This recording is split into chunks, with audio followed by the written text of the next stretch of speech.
The captain of the Trinidad and Tobago national team, he is back in goal for Point Fortin. Well, it's called the Rock of Gibraltar, and he has been a rock for them over the years. He certainly will be a big addition to the team. They also welcome back Andre Etienne. Down in the middle, Keyshawn St. Rose. He has been pretty impactful for Central FC. Central FC, they've certainly come a long way. Started in the competition, languishing thereabouts in the bottom. But they've been scoring goals. That hasn't been their issue. In fact, they've scored 13 goals in their last 5 matches, but they've conceded more than they've scored. Yeah, and listening to the comments of Coach Ross Russell, he talked about the inconsistency of youth, and that's one of the challenges that has plagued Central FC. At times, they've looked very impressive from the offensive aspect of the game, but certainly defensively, they've had lapses, they've had individual errors, and of course, they've had moments of madness, and all of that, of course, comes with youth and youthful exuberance. And they're certainly up here, James, against a very experienced Deportivo team. You talked about Marcus Joseph, of course, Houghton Hector coming back in some form. That man there, Nathaniel Garcia, scoring an absolute scorcher last week, and the Rock of Gibraltar in goal. David versus Goliath, the team in yellow. They've met their match.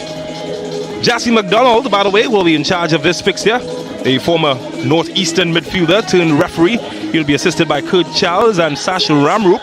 I recently saw last weekend, in fact, taking part in a triathlon. He's an avid swimmer. Today he's wearing the black and he'll be in charge of discipline. Derry is also in the mix as well, and a very experienced bunch will be in charge of this fixture.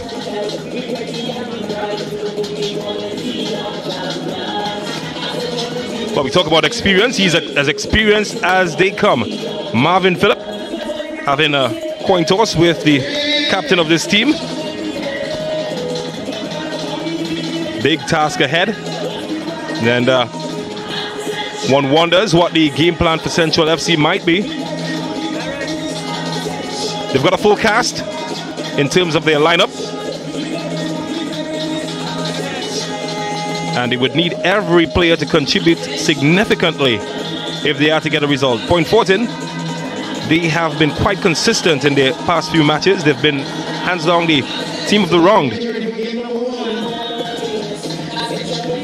So Leonardo da Costa continues his goal scoring form. He scored in the last 2 matches consecutively for Central FC. His brother Leandro is in there. Romario Burke earns his place back in the starting lineup after getting a goal recently. Keyshawn St. Rose has been their leader and their talisman, and he'll be ably assisted by Shem Clausel. Ross Russell will command this team from the bench.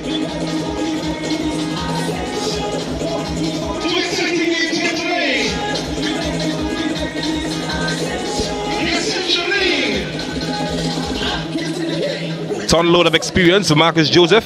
Played with Mohammedan in the Indian Premier League. And he is a surprise inclusion for Deportivo Point Fortin, who will look to him to score goals. At the back, of course, Marvin Phillip, back from international duty, together with Andre Etienne. They would look to shore things up in a well-oiled defense. Look no further than the middle. Houghton Hector expected to be in there as well.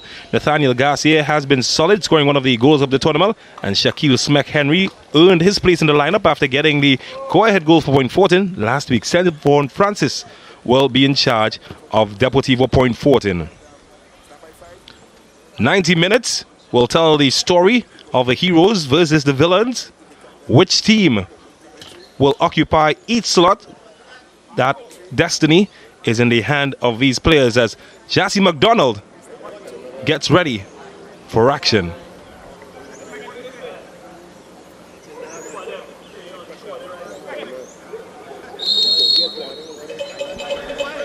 And it's time to play here at the Lockheed Recreation Ground. Deportivo Point Fortin in the orange, white and blue against Central FC in the yellow.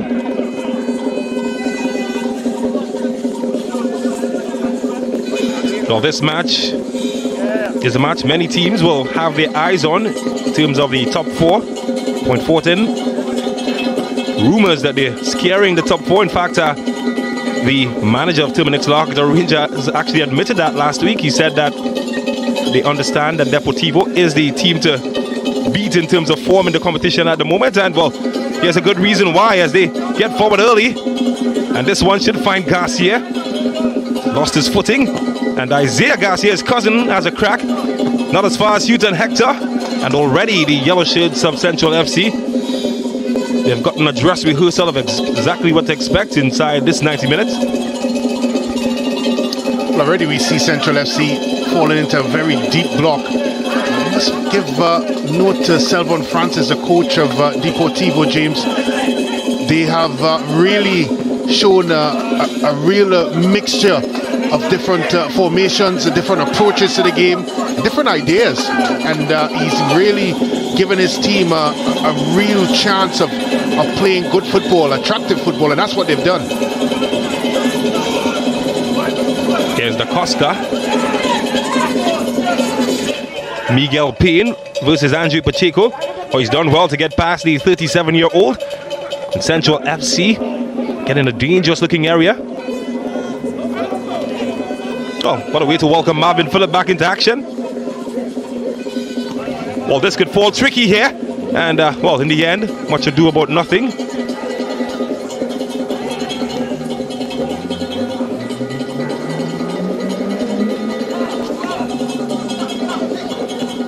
Keston Aberdeen, of course, wearing the gloves for Central FC. The young team that has, well, they've not dazzled in the competition, but they haven't been overwhelmed. I want some dazzling skills here as they pick their passes in a dangerous area now, opening up some space to Da Costa. And could get run at goal here. Turned Andre Etienne inside out. It's his brother. And, well, you need more power and placement than that to beat a goalkeeper of Marvin Phillips' class. I thought Leandro would have gone for the shot there. He done well to get ahead of Etienne. Just when you thought that he was going to pull the trigger, a man that's in form in the goal scoring aspect, he decided to pass to his brother. A bit of sibling love.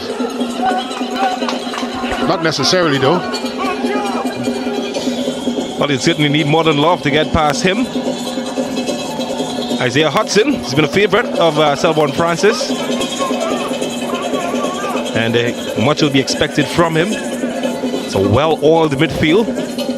A bit of a chemistry about them. Nathaniel Garcia has been forced into a wider position as we see Houghton Hector employed more centrally today.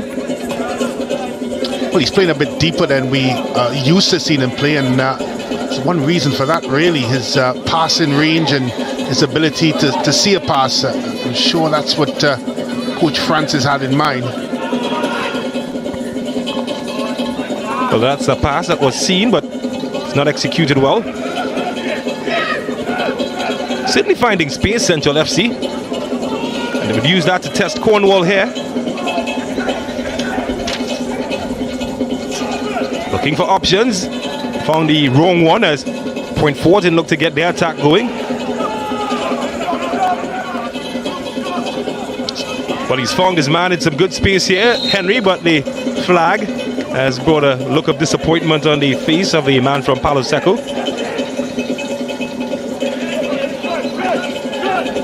Well, don't blink for a second because Central FC are off to the races here.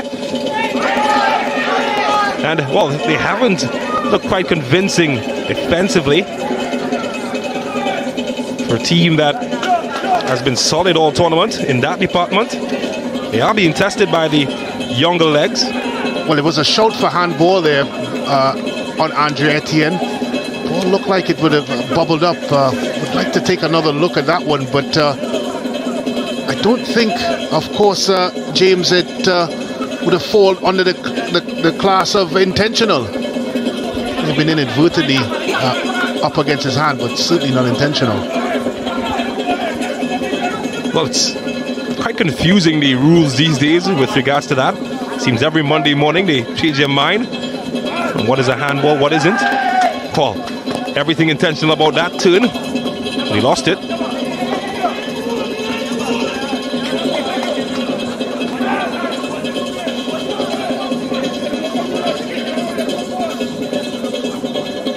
Well, you can fit a few cars in that space that Central FC is giving Point Fortin at the moment.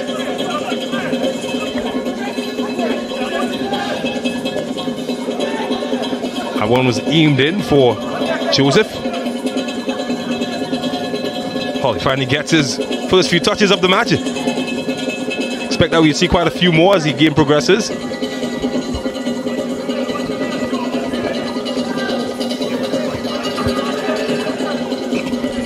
Well, here he is now. Oh, well, defender lost him for a second.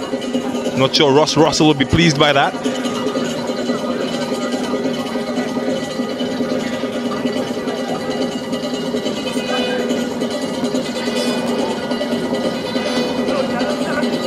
Hector.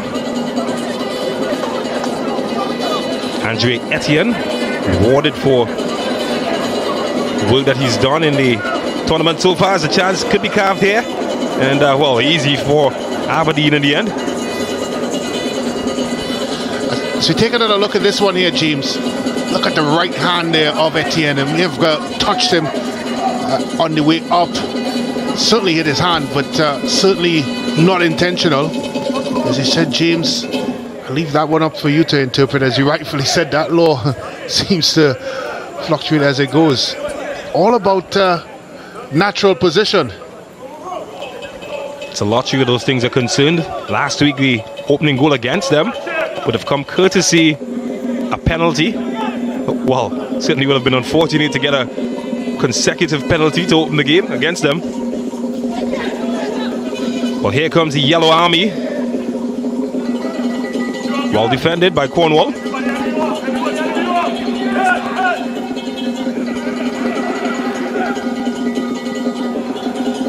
Well, it's been lacking a bit of fluency the opening few minutes of this match. Ground conditions perhaps playing a big part in that.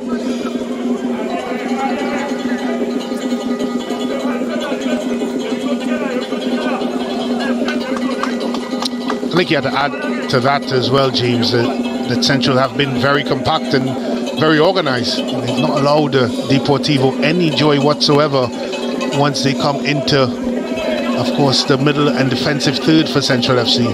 They have to be that way. You know there's skill, creativity and talent on this Deportivo team.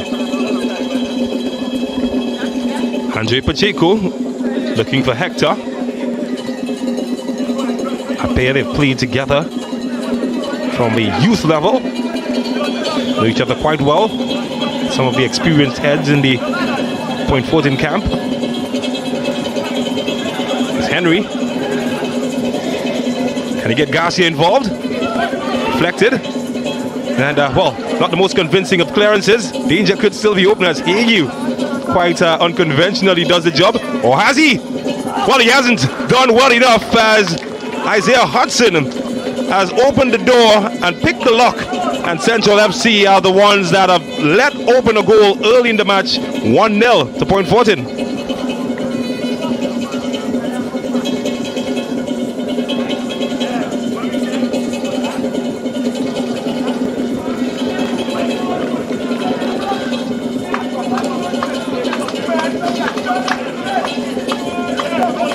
Once the ball was played over here by Hector, Marcus Joseph had two options. One was to shoot, or the other to play a clever pass into Hudson. And that gave Keston Aberdeen absolutely no chance with that composed finish. That's a good team goal there by Deportivo. All the signs, of course, James, of a team that's in form. Well, it certainly has knocked some win out of Central FC. Did look good in the opening few minutes. Perhaps some might argue even more threatening than Point 14. Just one chance. Opened them up. That's the quality of this Deportivo team.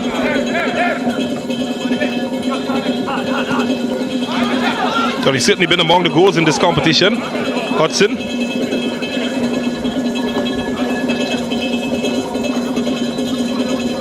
He's been one of their better scorers.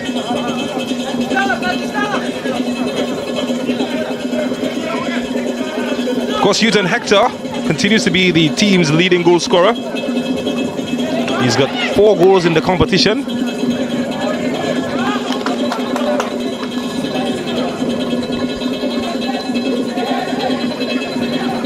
But you just sense that Deportivo, it's early, but they look to manage the game now, having taken the lead.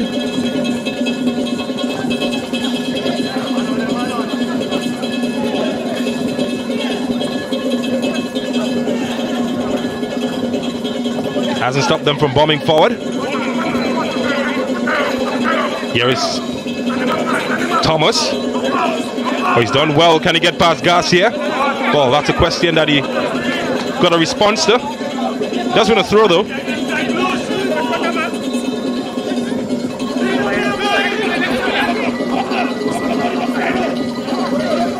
Can they keep it alive? Thomas. Good looking ball, and Marvin Phillips says thank you very much. Well, would have admired what he saw from Marvin Phillips. He would have coached him with the national team at one point, Russ Russell.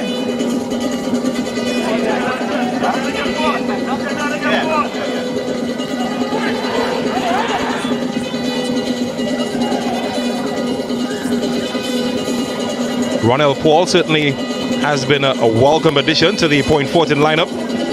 Earned his place in due to the injury of Wesley John.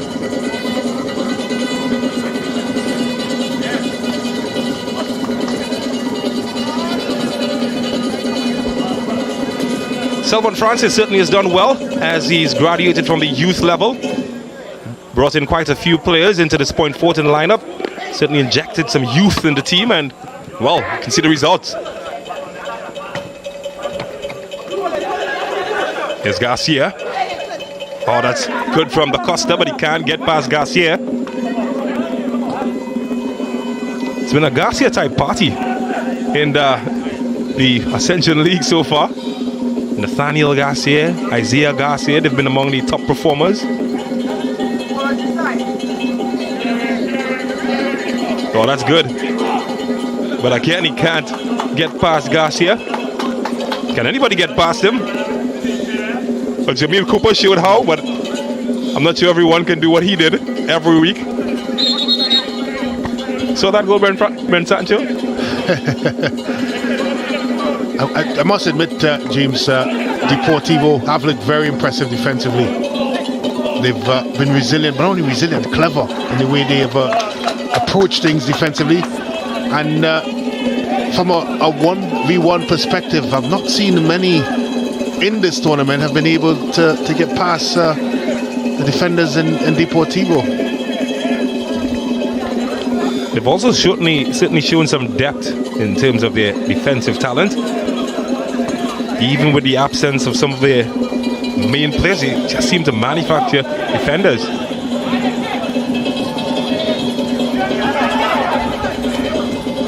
Da Costa to Da Costa. And he would idea. Yeah, he's trying to get his man going forward here, and again, this time Cornwall intervenes. It's a corner. Yeah, he had to be clever there. St. Rose was looking very likely to get in the end of that one, and he eventually, of course, averted the danger. It's good positional play by Cornwall.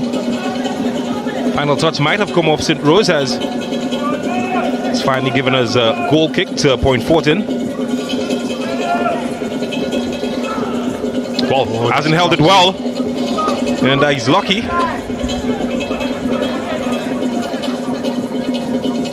But we haven't seen Marcus Joseph involved in much play.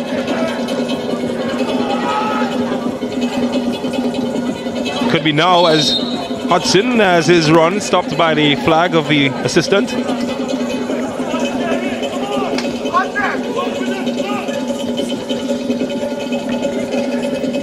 So he's done well so far in a dangerous area, and well, might have valued a pass rather than the shot. I'm sure he knew that.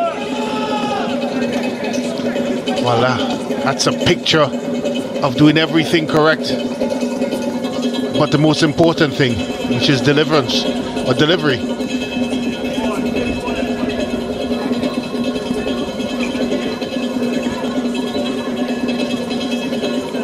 Andre Pacheco. Hector. Well, it's almost walking pace at the moment. But Point Fortin quite content to just dictate the tempo. And well, they want that moment back. It's not the shiniest moment of the day.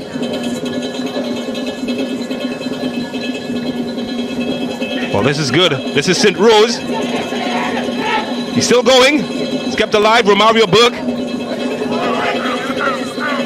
Still kept it, St. Rose. And, well, he's run out of steam eventually as he's run into the rock-solid Isaiah Garcia. On the other end, here's Marcus Joseph.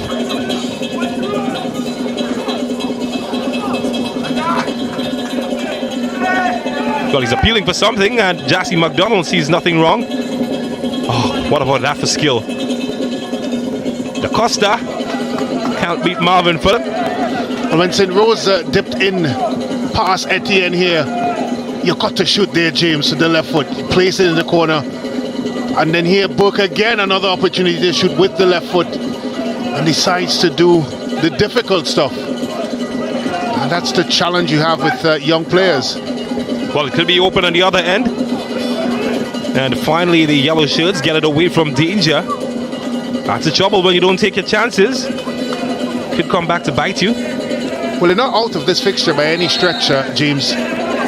They've certainly given as good as they've gotten so far. But I think that final decision making in their attacking third has been their Achilles heel. And I think Cornwall here is a lucky boy to escape the invitation book of Jason McDonough. I think in most leagues that's a yellow card. Even in your league, James, that you played, that would be a yellow card. I still kick it about on a Sunday evening. Even there, might be cautioned.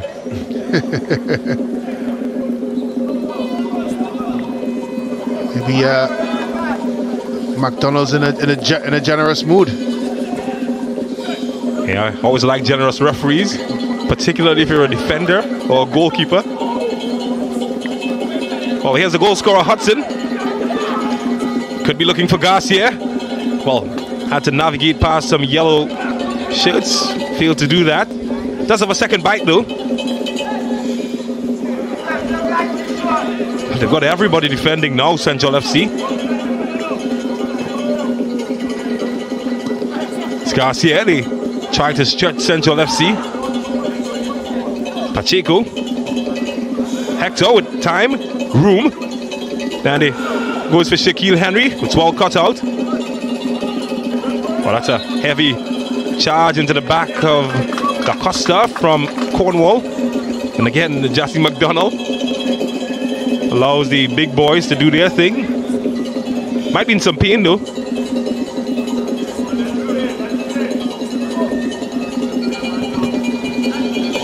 That's very heavy on the challenge. Certainly didn't play the ball. Not sure. Call that karma, you think? The aggressor is down. Well, he didn't look like he was moving comfortable for the first 50 minutes or so in this game. Cornwall, he looked like he was playing within himself. So I'm not surprised to see him down, James. May have been carrying an injury into this one. As we talked about the pitch conditions leading into this one, it's very heavy. It's a big challenge there for the players. Movement, shifting your body weight, of course, trying to sprint takes a toll on all the big muscle groups. I'm sure that man in the picture there, Coach Francis, knows about that. It's a very, very difficult playing conditions for the players. And this is match one. But it can only deteriorate from there. Oh, well, it's been about the third time that he's gone past down that left side. This time he's gone run into some traffic. He's got to deliver there. He's got in a corner, James. He's fortunate. But he got himself into a position and would have had at least 3 or 4 yellow shirts within the box making movements, and decided to take an extra touch. Again, a bit of indecision there by the young Central FC players. Well, they will have an opportunity to get closer to goal. And, well, not afraid to commit bodies forward. 6 yellow shirts will be the target of Da Costa. Can he pick one of them? Too long for Leandro. Here's Shem Clozel.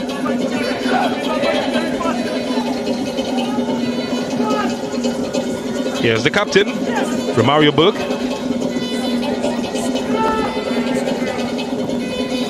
In search of Da Costa. And all he does get ahead of the defender. But over the top. Can't score from headed goals as we saw the last week. It's not this time. Lovely flighted ball into the box. And Da Costa there with bags of determination, getting his head on it. Didn't have the direction. Certainly has to applaud him for the efforts to just get his head on that one. Well, lost signal there, Marcus Joseph. Couldn't pick out the run of Henry.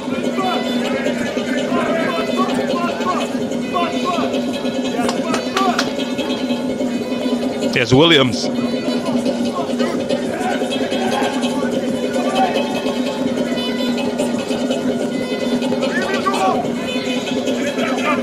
Looks for some help. Can't find it. Da Costa. Oh, it's linked up well with Thomas. And they could get in behind Garcia now. They're piling bodies forward. And, well, Paul well positioned in the end.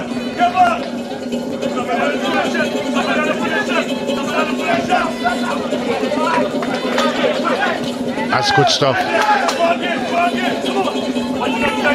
Well, they're playing with a bit of confidence now. It's Romario Burke. Gets closer. He's got Williams in. And this time, well, his pass is cut out and Marvin Phillips again intervenes. They've got a swag about them, Central FC. Point Fortin has got to be careful. I tell you what, James, they're lucky because they found themselves there wanting in transition. Deportivo had numbers. Just that ball by Hudson couldn't find his man in Lobo Joseph. Well, Da Costa tries his luck yet again, and again, gravity didn't work in his favor. But they're getting closer. They're not only just getting closer, James, but they're showing a lot of purpose in what they're trying to do. They're not just bunkering down. Again, another delivered ball, this time by Shem Clozel. And Da Costa always stretching. But you have to give them credit. They've shown a deep line defensively. But when they break out transition, from a transitional perspective, they're causing one or two bothers for Deportivo. Garcia finds Pacheco, who has some space to try his luck, and well, there's none to be had. It's a goal kick.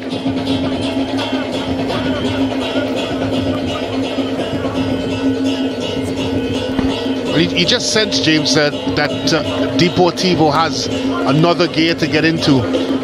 I think that is really the challenge here for Selvon, Coach Selvon, and in his think process.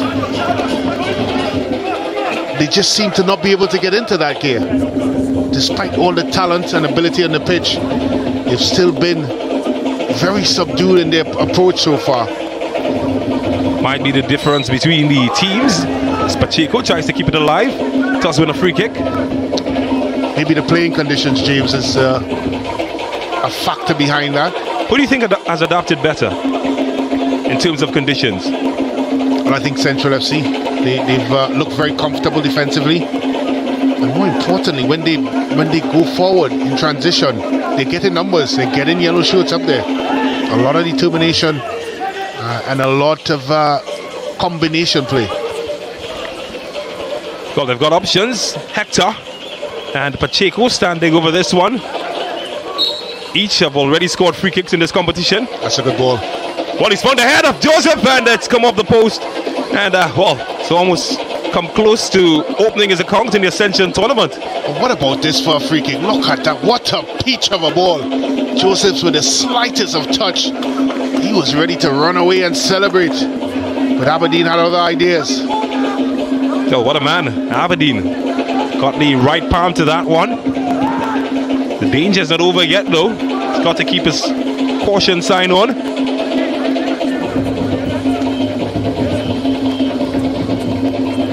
Can Garcia deliver a good service, he does, and this time it's Henry up and over.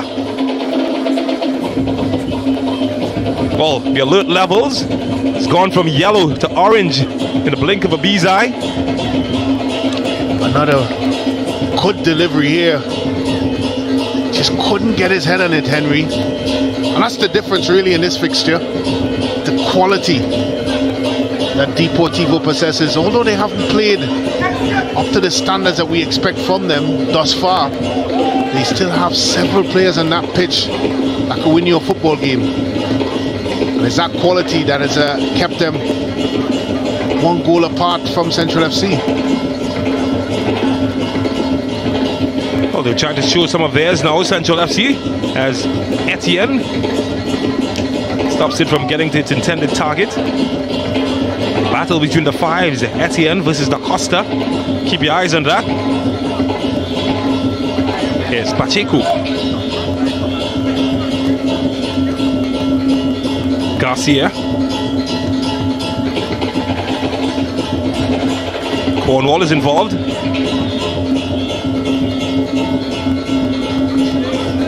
Marcus Joseph. Well, they've lost it.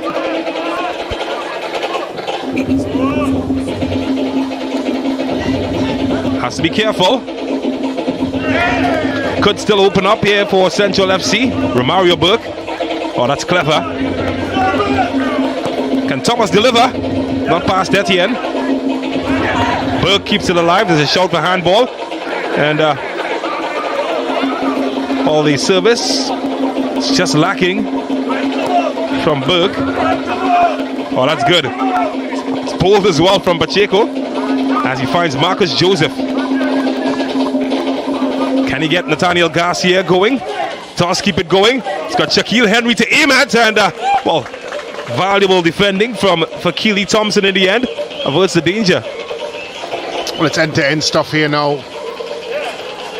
And Deportivo turning defense into attack. Needed a quality ball into the box there by Garcia. Just couldn't beat his first man. So Garcia would have played with Central FC himself, and well, couldn't penetrate their defense this time. Does get a second bite. Henry. Oh, that's a good ball. Marcus Joseph could be in. Oh, what a save from Aberdeen.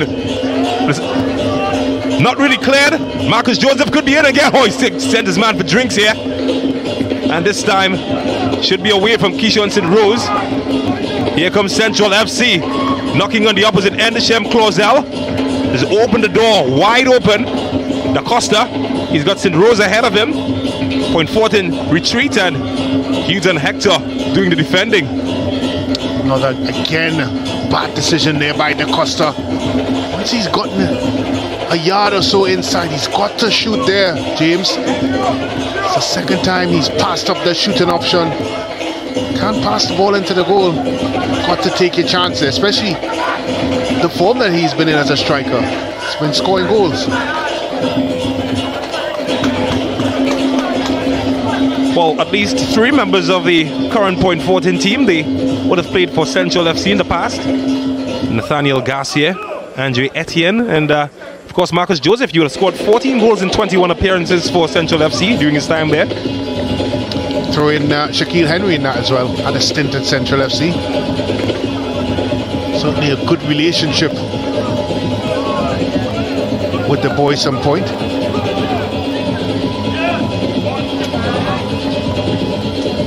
Joseph, 7 international senior goals for Trinidad and Tobago. I think his best stint at club level would have come with the club he's just returned from in India, Mohammedan. He scored almost a goal a match, 15 and 16 appearances. It's brought there from Gokam Kerala, where he played from 2018 to 2020. He would have scored 14 and 25 appearances. If there's one thing in common, he scores goals, Marcus Joseph. Yeah, he's certainly one of the better goal scorers in the country. But he certainly hasn't found that opportunity yet. And a credit to Central FC. They have been able to disrupt the way Deportivo wants to play, and they still have the capabilities of doing this. Thomas can't get past Etienne.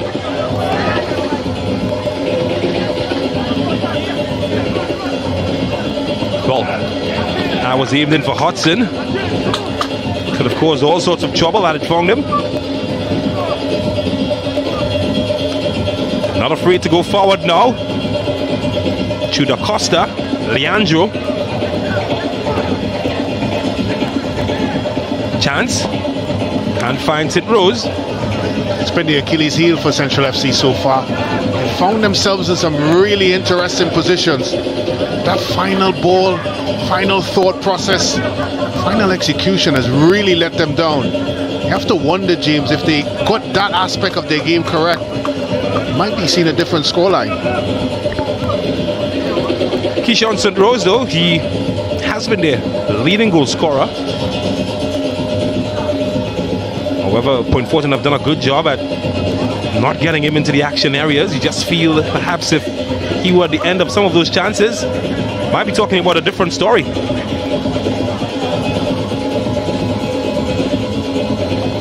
Cornwall does his job well. And, well, he's lost it this time, Hudson. So a yellow shirt and, well, a rash challenge. And that's naughty. And again, he escapes the naughty book. This time, Isaiah Hudson is the man and gets the leniency of Uncle McDonald. Just like that uncle that you just love. Never disciplines you. Well, at some point, I think he's going to fly off the handle. That was very late there by Hudson. He's lucky not only not to just get a yellow card, but some officials might have seen that completely differently. Might have given him marching orders.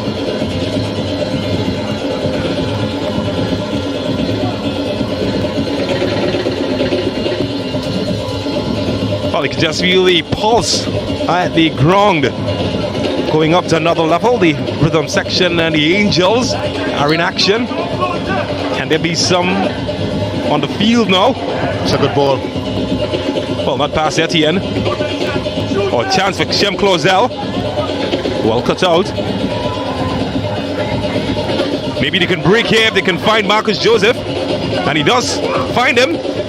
And, well, it just turns into traffic. But Garcia can open more opportunities now. And that's a save from Aberdeen yet again. How good has he been? But it's not over. It's Da Costa on the opposite end. Well, run into some trouble there, Williams. Well, again, it was a poor decision there by St. Rose. Turned inside. It's really opening up here this football match. Don't think Coach Ross Russell will want that. Want this team to be a little bit more compact. But it's end-to-end stuff here. Top save there by Aberdeen.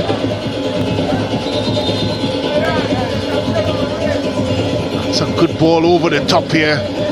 Thought that touch would have put Joseph out of contention, but he was able to lay it off to Garcia. And we all know what a cannon that right foot has. Aberdeen hold strong. That man there, Ross Russell, will be happy with what he's seen so far. They've been pleasing on the eye, James, Central FC. Certainly a team who are capable of scoring. 13 goals in their last 5 encounters they've scored. You'd reckon that would get you some favorable results. Well, it hasn't. Only won 1 in their last 5. So it's on the opposite end of the field is where they've struggled. You feel if they can plug that, might get better results. And of course, when a team is not able to execute on the offensive end, it does put a bit of pressure on the defensive side of things.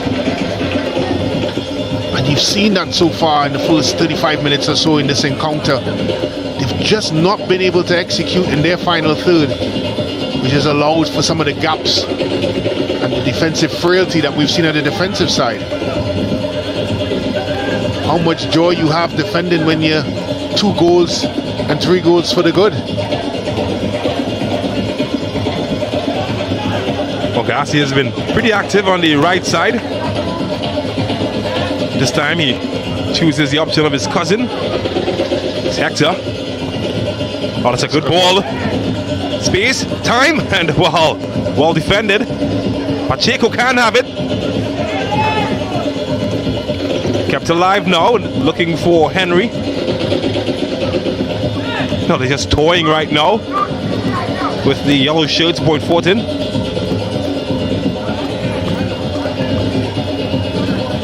Hector. Oh, it's as deep as we've seen him in the competition. As Henry gets it to Garcia, but the flag comes up and might be for handball.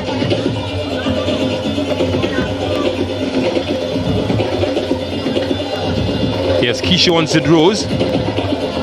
Haven't really seen him in the final third very much in this contest. Certainly a top talent, Keyshawn Sidrose. He can finish. Just need him to get in those right areas, you feel. We've seen some drips and drops of quality within this Central FC team. Certainly Clausel and St. Rose. Of course, Burke is another one, and the Costa brothers have shown signs that they can unlock even the stubbornness of these defenses. But today they've really fallen short in terms of their execution in the final third, and they not even allowed themselves that opportunity to have a clear shot and goal. Poor decisions most of the times.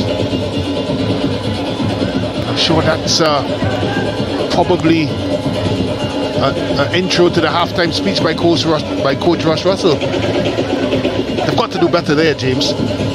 They're still in this one. That's one of the trouble with youth. We make poor decisions.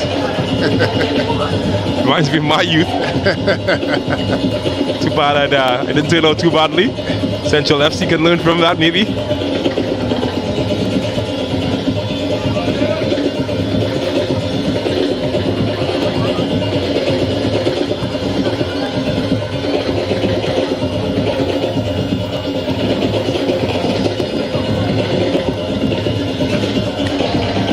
Pacheco. Henry. Marcus Joseph can get Pacheco going. And it's a scramble to clear it. And they come away with it to Keyshawn St. Rose. Really quick in transition, Central FC. And wow, St. Rose in a dangerous area. And Etienne had to get dirty to stop his run. That's exactly the type of areas that you want to see St. Rose getting in, Brent Sancho. Yeah, it's a good run, a good weighted pass there by Clausel. Etienne again, how many times we've seen him do that in this tournament? Looks like he's beaten. Get those long legs wrapped around the ball. Certainly a contender for defender of the tournament. It's a textbook challenge there by Etienne. Written and signed. Certainly saw a big smile on your face, being a former defender, Brent, when he got down. Well, here's Williams. And too long for him this time. Certainly gotten in some really good positions, Williams. He has shown good technical control getting into those areas. It's his final ball that has let him down most times. Well, he has an appetite to get forward, and that's a big help. But you're right, James. Once you get into that area, you have to execute. It's a long way back, especially when you don't execute. And that's really let him down this afternoon.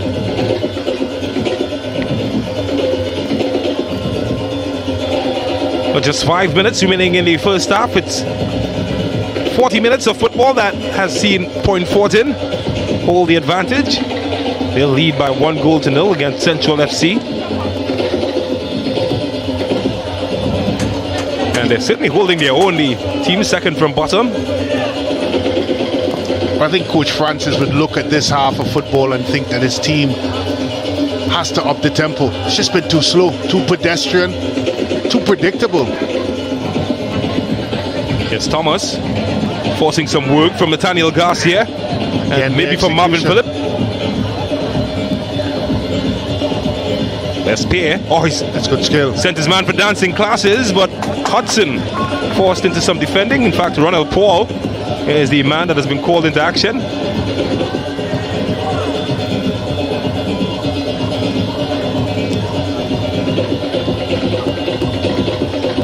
That's not the expression of a pleased man, Marvin Phillip. But I've seen his fortress breached a bit too easily.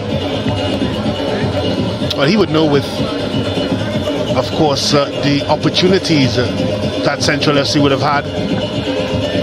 That a team that would have been a little bit more precise on the area of quality, he would have seen a bit more trouble. Tell you what, James, that's a good ball. And the shortest of players got the final touch, fortunately for the defensive team, as Marvin Phillips comes to help out. Oh, this should be interesting here. Shem Clausel. It's a good decision. Doing just enough to clear the danger. I'm looking at Aberdeen remonstrating and gesturing towards Clausel to pass it back. I tell you what, he made a good decision, Clausel. Don't listen to your goalkeeper, son. Get it out of danger. Yeah, that's the kind of advice that would send the blood pressure up of even the best of them at the back. Goalkeepers, of course, not like the way in the past, much more technical with their feet. Well, I'm looking at the ground condition and I'm thinking to myself, why would he even want the ball? It's not the place. That's good skill. Oh, that's excellent. As Burke sends Da Costa on a journey. Philip is there. That is a top challenge. Did get much of the ball despite the appeals from the Central FC bench. Well, he had to be sharp off his line there, Marvin Phillip, but he certainly got there before. That's a good tackle there by the goalkeeper.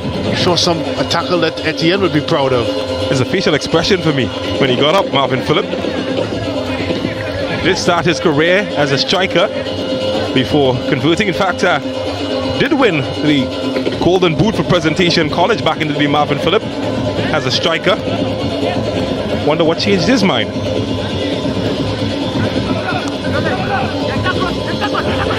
Yes, Burke.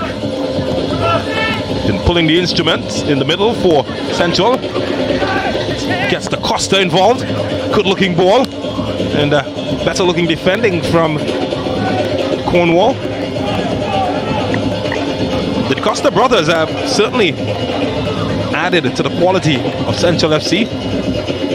Leonardo and Leandro. Easy to get mixed up. Well, they say beauty is in the eye of the beholder. And I'm smitten. That's a plane that you're seeing, by the way. It's not a UFO. We've identified it. It's heading to the Piako International Airport, just 7.5 kilometers away.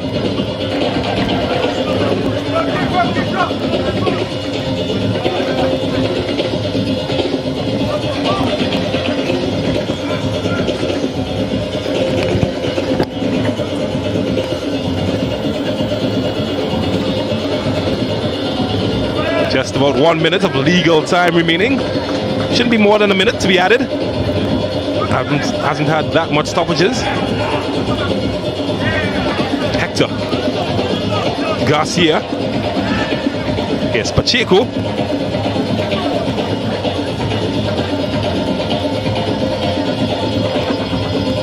It's found Marcus Joseph.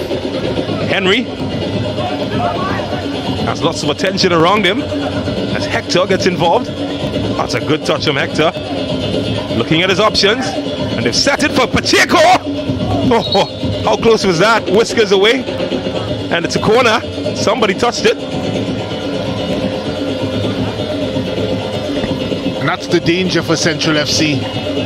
Once the quality players in Deportivo get a handle on the football in and around the Central FC box, you know danger could strike at any time. And in this instance, the Hector de Garcia combination allowed Pacheco a shot on goal. I think Coach Francis would like to see a bit more of that. But again, James, I think it's just been a bit too slow for Deportivo. Can they up the tempo before halftime? Well, Aberdeen ensured that that was not to be as it flashed past his post. So we are into the 1 minute of time that has been allotted. And it's just one goal separating the teams. A goal scored by the number 7 for Deportivo, Isaiah Hudson.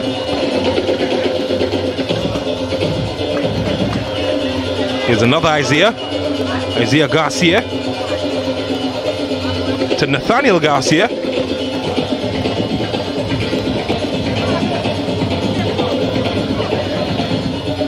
Pacheco's pass is well cut out as Burke gets PA and company going. Oh, he's done well, hasn't he? They keep it alive though, and a chance could open up for Keyshawn St. Rose up against Cornwall. Here's Da Costa, Pierre, and that's good defending from the goal scorer, and that's a whistle that signals that they will have an opportunity to have a break. And it's a match that has ebbed, it has flowed, but one team will take control of the fixture heading into half-time, and that team is Deportivo Point Fortin. Contentment for the team in orange, slight disappointment for the team in yellow, because at half-time the score reads Deportivo Point Fortin 1, Central FC 0. We take a break and come back.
All their leaders and their followers at the moment, Deportivo Point Fortin, they lead Central FC by 1-0. And it's the first half that certainly has produced some good football as we take a look back at some of those moments that delighted the eye in the first 45. And it was Central FC who created some of the early moments. Leandro Da Costa, not enough power to beat Marvin Phillips. Then Houghton Hector got involved, and Marcus Joseph setting it on a platter. In fact, Henry setting it on a platter for Isaiah Hudson, and he split the yellow C and give Point Fortin a 1-0 advantage early on. Nothing Aberdeen could do about that. But Central FC, they were unrelenting. Romario Burke tried his luck, couldn't get the direction. And later on, good crosses, Da Costa with some hang time, but just couldn't get it across the line. Shem Clausel, playmaking from deep, found Da Costa again. And the gravity, well, certainly wasn't his friend.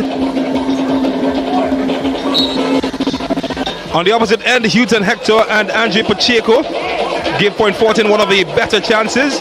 Marcus Joseph found the rort of the right palm of that man Aberdeen. Would he be called into action again? He would be, not that time though. Shaquille Henry saw his ball take off.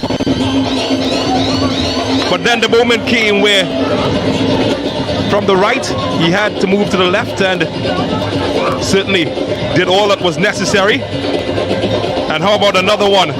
This time Garcia, and the right idea from Aberdeen, keeping it out. Marvin Phillip, the goalkeeper, didn't see much action, but when he got involved forcefully. 1-0, half time. Let's take a look at the numbers now, see how they stack up. And well, the numbers are pretty even on paper, Brent Sancho. Yeah, it's pretty even on paper in terms of shots. 6 for Deportivo, 7 for Central. 3 shots on target out of that 6 for Deportivo, none for Central FC. 3 fouls for Deportivo, 1 for Central FC. In the cards department, only 1 shown. It was a yellow to Deportivo. Offsides apiece 1. Corners 2 to Central FC and 1.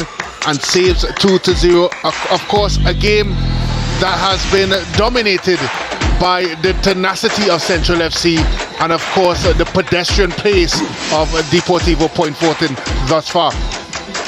Well, I know you're enjoying all of the action at the present, but maybe it's time to reminisce what you've missed last Friday in action in match week 11. Ascension football highlights of week 11 last Friday. Larkhill Recreation Ground welcomed these teams. Deportivo Point Fortin against Defence Force. Red flag signaling perhaps what was to come in the rainy weather. And it's a match that promised a lot, and well, we got a lot. Early fall and Jamil Cooper. That meant Brent Sam got the opportunity to put the Defence Force ahead 1-0. And while the Army Coast Guard combination, they were celebrating. And it probably could have gone to 2-0, but Terrence Lewis in goal for Marvin Phillips certainly set the stage until that happened. One of the goals of the tournament. It bent, it curled, it swerved. And Nathaniel Garcia brought them back level. Then later on, substitute Shaquille Henry came on and he changed the dynamics almost with his first touch, getting them 2-1 ahead in front of the Defence Force.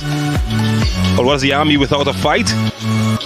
Terrence Lewis though was up to the task until Jamil Cooper went on a gingerbread man run.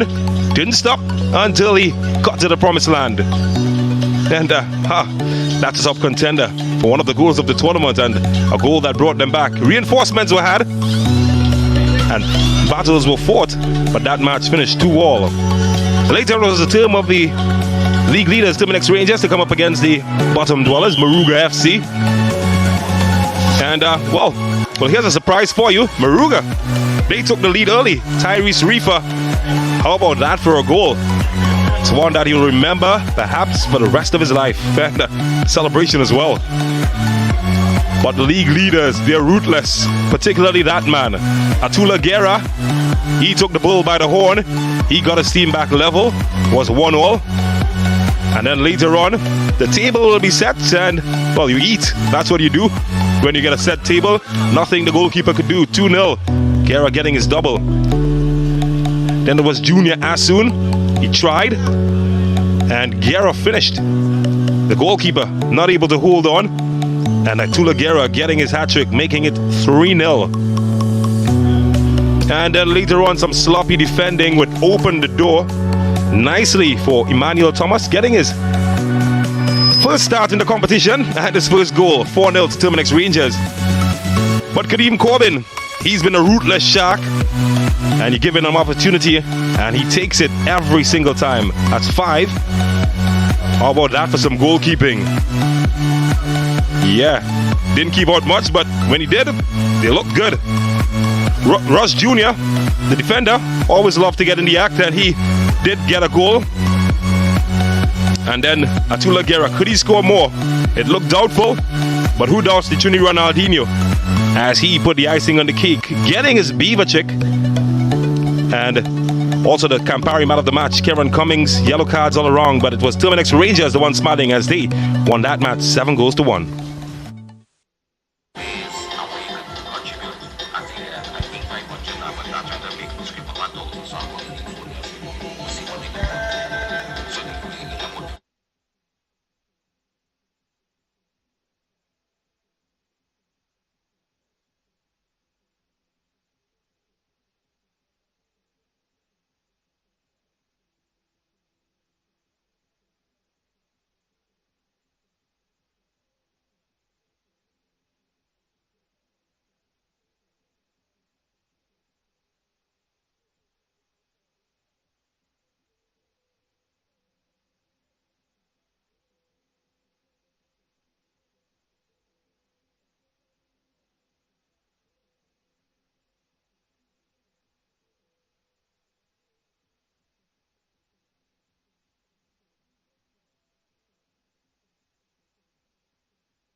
Well, dancehall star Vibes Cartel sang a song about something will happen, and we've got 45 minutes to make that happen.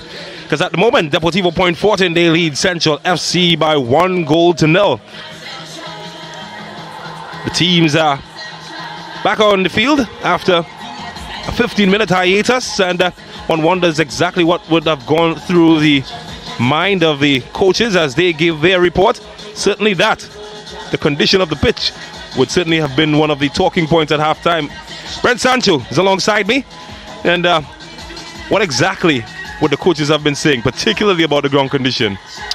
Well, I think when you look at Central FC and how they approached the first half, they were certainly compact. They broke out in transition, and they were able to get themselves in dangerous positions. But of course, that ability to put in that final ball, that final pass, that final thought just wasn't there. Yes, we can look at the pitch, but I think a lot of it was decision making, and from a Deportivo perspective, it was just a bit too slow. Again, the pitch may have some sort of impact on that, but I think just in general, the approach to the game was too pedestrian type, and they weren't able to move around the deep block that Central FC have been playing in for most of the first half. That being said, the game is evenly poised, James, at 1-0. If Central FC could, of course, show a bit more quality in the attacking end, we may be in for an upset here. Oh, what a feisty proposition that is. Certainly that is what will be in the mind of a team in yellow. Deportivo, they have been on an upward trajectory, and they're going to hope to allow that to continue. 45 minutes will tell us, as the match official Chassis McDonald, as he whistled in his mouth, and Leandro da Costa is ready to kick things off.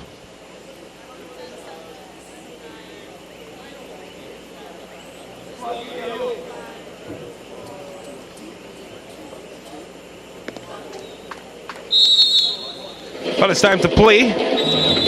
The former Northeastern captain, Chassis McDonald, gets the action started. And he's going to call it back there. You don't often see false starts in football matches, but you live, you learn. And there we go. It's legal now as the action continues. Good time to say hello to everybody on our live stream. Of course, we're streaming live on Sportsmax YouTube page, and also the Ascension Tournament YouTube page. Sportsmax TV, CEEN TV in Jamaica. Good evening to you. And of course, we will be live on CCN TV6 in Trinidad and Tobago. So wherever you are, don't forget to download the Sportsmax app as well. And the rain, precipitation, we spoke about that. Let's join the party as well. Hudson, well, that was late. And well, taken out and looks at the referee, who doesn't seem interested in his appeals. Well, the flag stays down. Well, scratch that, premature, as Sastry puts his flag up to signal it was an offside position Isaiah Hudson found himself in. So please do leave us a flag in the comments in the stream. Let us know where you're broadcasting from or where you're listening or viewing from. Certainly do appreciate each and every one of you.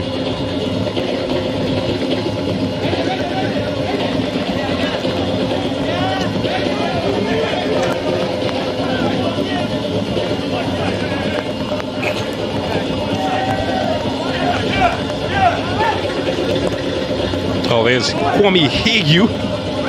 Send it upfield. Only as far though as Henry Garcia. It's been pushed into action, and well, almost got it on target.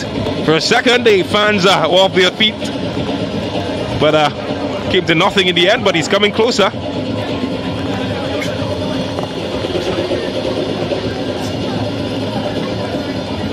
Well, they're piling the pressure on Point Fortin, pressing a lot higher up the field than we saw in the first half.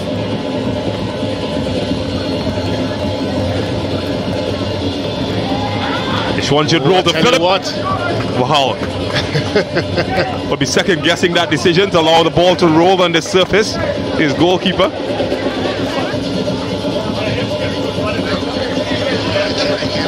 Well, I was wondering why the defender allowed that ball to roll across.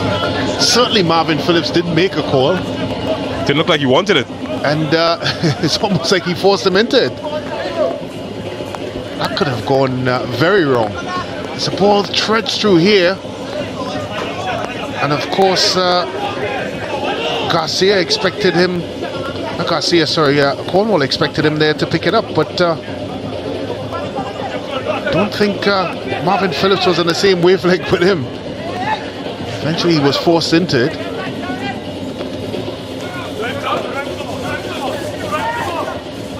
Here's Pacheco. Garcia. Nathaniel Garcia. Oh, the Garcia family certainly making a name for themselves in Trinidad and Tobago football. Of course, Levi Garcia, and who recently made it into the CONCACAF Nations League squad of the last round, is the younger brother of Nathaniel, who's playing this evening. And even more than that, Judah Garcia is also part of the national senior team setup. Oh, that's good skill. That's James. Good from Pierre. Well, I'm not sure what the Sports Max app player of the day is, but I don't know what my vote is. That was delicious. I'll back you. Oh, that's a good clearance as well. On the opposite end. You've got backup Brent Sancho. But they're thinking of making more changes, Central FC.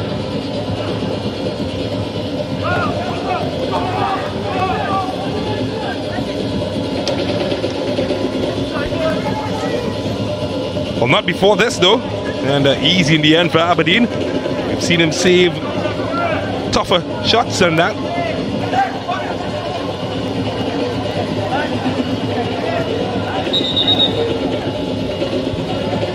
Maybe I'm spoiled, but I'd love to see that moment again. Caught me off guard though. This league has certainly produced some gems, some juicy ones. I can recall some of my favorites. I think Junior Asun of Terminix Rangers. You would have had one of my favorite moments. It's gone viral so far. And well, I think you're going to add him to my list as well.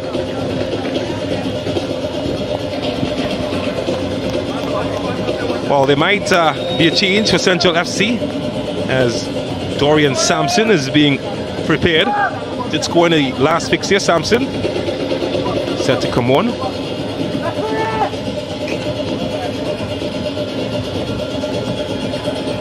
And that's what the delay was about, giving him time to make his way on the field. And I'll tell you who he replaced shortly. It's Leandro da Costa. So Dorian Sampson comes in for Leandro da Costa. So one of the da Costa brothers has come off as, yeah, that one flew somewhere far away, nowhere near its intended target.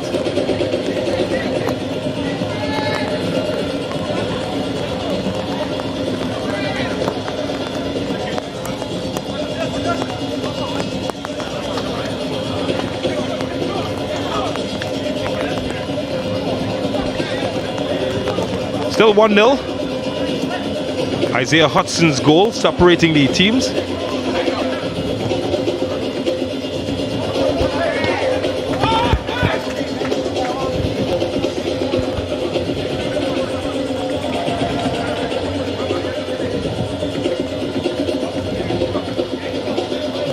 Well, Central FC, despite being the team trailing rather, haven't seemed to back off in confidence. Well, that man is not one known to back off. He's a soldier, Ross Russell Sr. Well, this is good from Williams. And, well, the substitute gets involved early. Can he provide something? Can't find Acosta as Nathaniel Garcia gets it away. You really have to give Coach Russell some credit, well, a lot of credit, James, because what we've seen so far from this young team is they haven't backed down. They've shown they've been very brave in their approach, and I think more importantly, they've shown some ideas. They're not afraid to play when they're in possession. I It's tremendous belief when they're in possession. But you don't have to think far. Of course, they took on Terminix Rangers 2 weeks ago, right here. They did go down by 6 goals, but they scored 2. And, well, they looked good for just about 50 minutes in the match. So this is usually the point where they crumbled at times, past the 50-minute mark. It might tell you a bit more about the condition of the players, more than their technical ability, because they can play.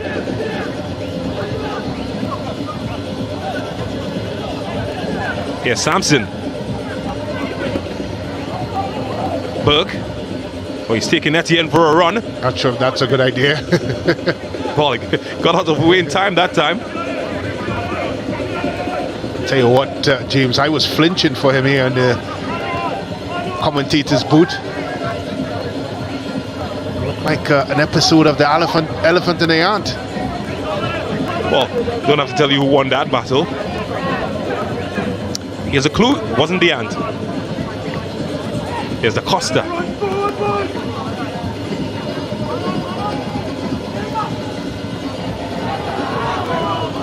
No, it's cut out by the referee. Couldn't get out of the way. Well, quite sportingly, given back to Central FC. And he wants that retaken. Wasn't pleased by something.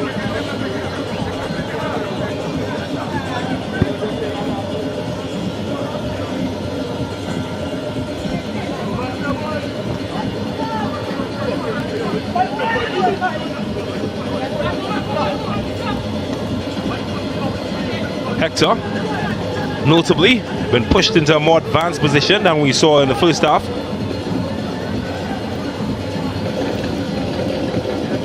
Garcia. I'm not surprised by that move. I know it's something we spoke about off air, James, but his guile and creativity is certainly needed closer to the goal. I think Coach Francis thought he could have impacted the game from a couple yards further, but it didn't happen that way. Well, here's Central FC looking to impact. Oh, not with misdirected shots like that. Apologies from Thomas.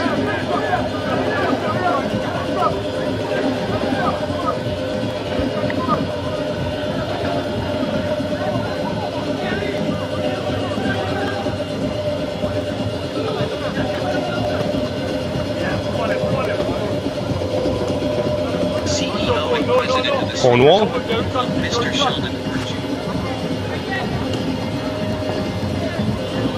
Looking for Marcus Joseph. Well, he gets another opportunity, Hughes and Hector. Well, these are the areas that Joseph likes to operate. He likes to come wide.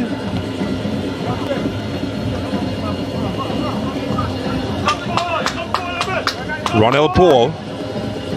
Well, it's not his best ball ever. Kept alive. And Romario Burke intercepts well.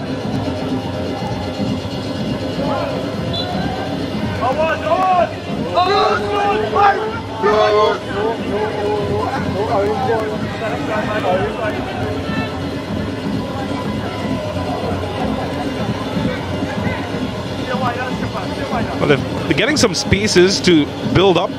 Central FC haven't made the best use of it though. And well, talking about haven't made the best use. How about point 14 for that turnover? Oh, this is good. This is better. Sid Rose has options. Can he find them? Well, he came close and he's asking the assistant referee for a corner. And well, referee McDonald obliges. It's a corner. Well, I honestly thought that the Costa was going to throw not just his shoes, but every part of him at that one. It certainly wasn't close. It's good bit of play here by Burke. Finding St. Rose out wide. Nice ball across the face of the box. Marvin Phillips, sorry, planted to the ground. And boy, oh boy. Should have been a Gary Lineker there. Boy, even an Ian Rush, James. They certainly would have gotten to the end of that. Well, they're looking for a Dwight York now from the cross ball. Not this time. Didn't have the height or the direction needed. foul from Shem Closel, the centre back, the son of the man known as the dread dribbler, Ian Closel. How did the son turn out to be a centre back? They did say apple doesn't fall far from the tree. Well, he rolled away. Certainly has some of his father's technical ability though. Well, here's Marcus Joseph, and that's better defending from the defender. Thompson did well there, James. He got back in time. Just when Joseph looked like he was going to pull the trigger, that's a good ball. St. Rose to be active.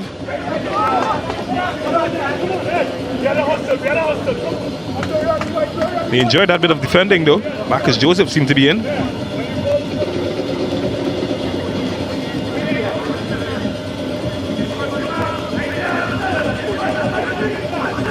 Can Williams find his target? Do it himself. It's Hague. Finds Thomas. Has some room. And, well, good defending from Garcia. Well, it's bouncing all over, isn't it? And, well, a bit of handsy-pansy from Marcus Joseph.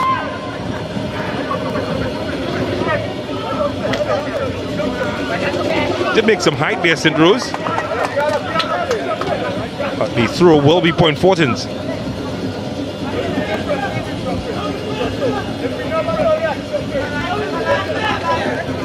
Well, we talk about the capitulation of Central FC the last time they were in, of course, a broadcast on Sportsmax at the 50th minute. We've now hit the 60th minute mark, or getting to the 60th minute mark, and James, they look good value for money. They've not made it easy for Deportivo, that's for sure. They've disrupted and, of course, made themselves very plucky to play against. And on the offensive side, they've been creative and showed ideas. But again, they just have not been able to put together that final idea. And that really is the story of this football game so far. Certainly has. Can Clausel be the man to make something happen? Oh, he's found Da Costa, and it shades into the bosom of Marvin Phillip. May go down statistically as a shot on target, but it certainly wasn't the right idea. He had enough time there to take it a bit further along. Instead, he decided to shoot from at least 18 yards out. Again, that final moment eluding Central FC. But from a neutral perspective, James, it's good to see the young charges of Central FC, of course, certainly part of this fixture. And one would argue that Deportivo is certainly the informed team in this competition at the moment.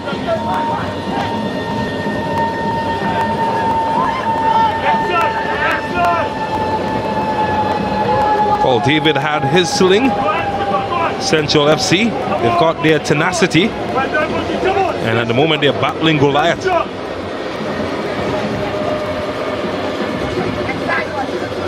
Oh, this is another Williams run, and St. Rose is illegally stopped.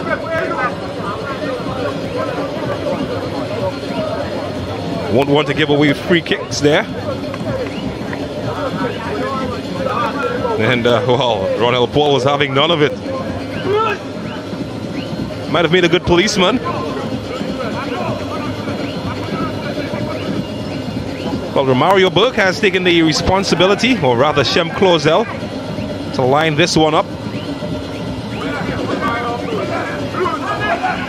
Sure, his father, Ian Closel, will be looking on somewhere. A bit far to beat that man, though. Need some guile. And maybe some height in the box. Can he find any? Not this time. Nathaniel Garcia gets it away. Well,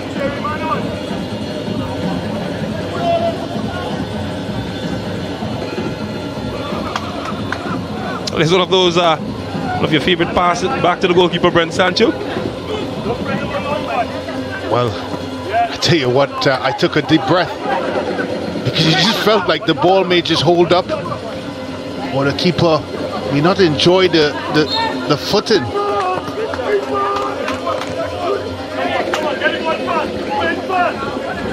But it's a team playing without fear, that's for sure, James, and it's made this one rather interesting.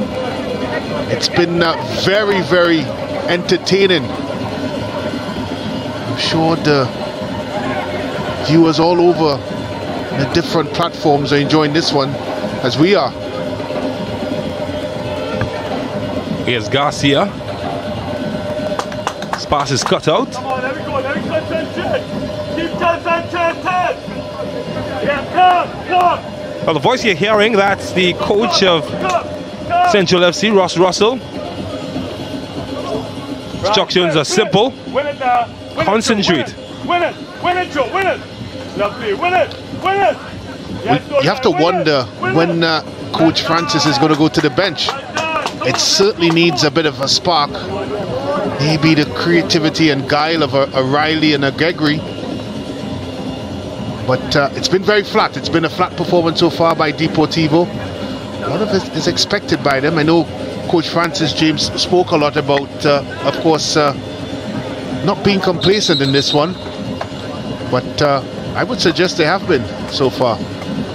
Of course, we talked a lot about the surface, and maybe that has been a factor in the performance so far. But it has been lackluster. And that is from the standards they themselves have set in this competition. A team that no one in this competition wants to play at the moment. Well, I fancy that you're being eavesdropped upon, because changes in the work for Point Fortin. Akinola Gregory looks set to come in as Andre Pacheco will be withdrawn. More offensive change. How about this though? Isaiah Hudson setting the plate, and it's a table that they currently sit upon as they lead 1-0. Marcus Joseph, the architect, and well, Isaiah Hudson, the finisher. That's teamwork for you. Well, it was a clever bit of skill there by, of course, Marcus Joseph. How many players we would have seen blasted at one at the goalkeeper? Well, in some instances, well over the goalkeeper. But he kept his composure. Put a platter there for Isaiah Hudson. You see some changes here within the Deportivo ranks. Also looks like a change in system.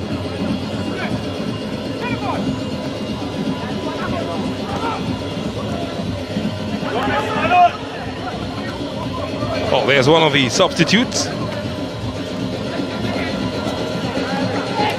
Getting his first introduction into the action.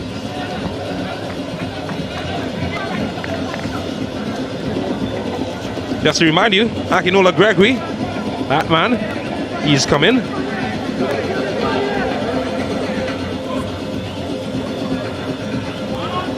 And former national under-20 player, Martion Watson, has also been introduced. So that's the confirmation of the changes made for Point Fortin. There were changes on the opposite end as well. The captain Pierre has been withdrawn, Jerry Cole Pierre.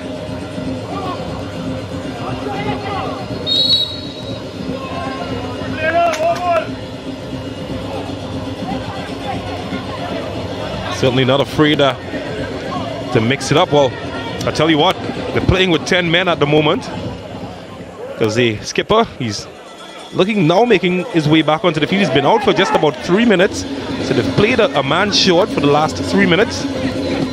And finally, he has been introduced. There he is. So they've sent him to the mechanic shop. It's a pit stop almost in football. He's made a pit stop and he looks good. Well, they've worked very hard.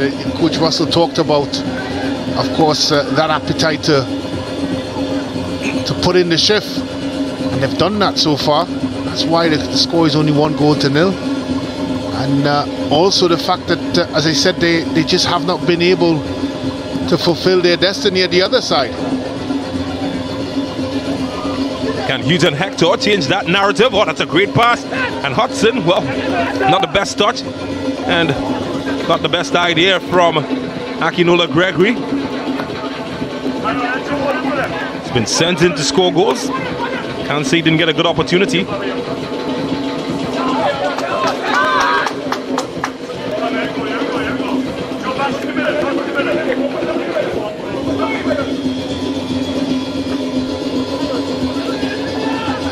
Here's Watson. Can't control it. I tell you, I thought that was an infringement. McDonald's a lot closer than I am. Oh, that's good from Joseph. Well cut out by Williams. Covered quickly and finally got it away, well, somewhat. Well, I'm not sure we got to that one.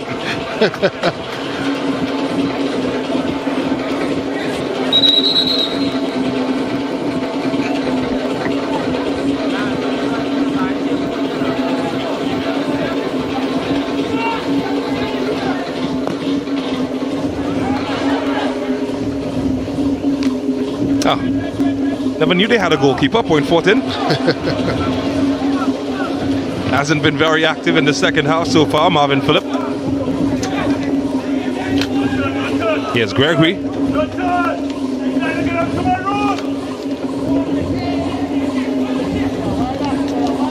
Stretch look about this game at the moment. Looking for St. Rose. And that's a very good defending from Cornwall.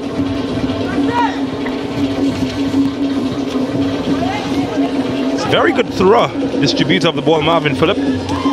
Something certainly that at the youth level we worked a lot upon. Coach Michael Maurice, of course, the architect, former strike squad goalkeeper, and well, Marcus Joseph. His uncle was part of that setup and would have liked him to hit the target from there. You expect him to, not that time. Of course, Marcus Joseph, the son of the man, the legend, Sheriff Lobo. One of my former coaches, a family of footballers. Of course, Marvin Joseph of Belmont Secondary, an Intercol winner, top striker in his day. Can't forget Lorne as well. Lorne Joseph. And of course, that man, Che Benny, falls into that family line. It's amazing the talent that comes in gaps in families in Trinidad and Tobago. We talked about the Garcia family. And there's a Joseph family. And of course, if we were to extend that, you think of the Trinidad and Tobago senior team, you think of Jobin Jones, Alvin Jones, and their elder brother who played with Defence Force as well. Kelvin Jones, their father, was part of the strike squad that we mentioned as well. Some families are so lucky. And yeah, I am a journalist.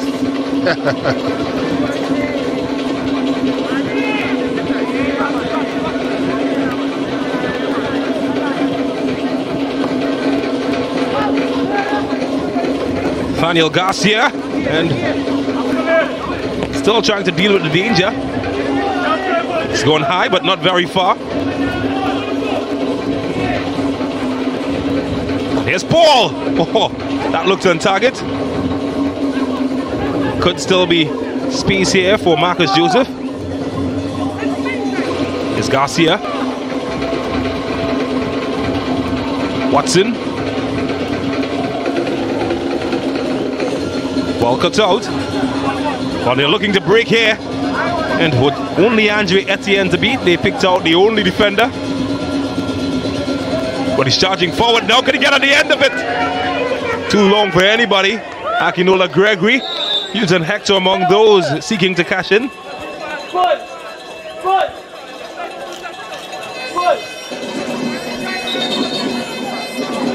Well, how about shuffling the pack? That's exactly what Central FC are looking to do at the moment. And finally, the captain, Pierre, retires hurt. And in comes Jarick Williams, one of two Williams in the Central FC lineup. The other, of course, being Angelo Williams.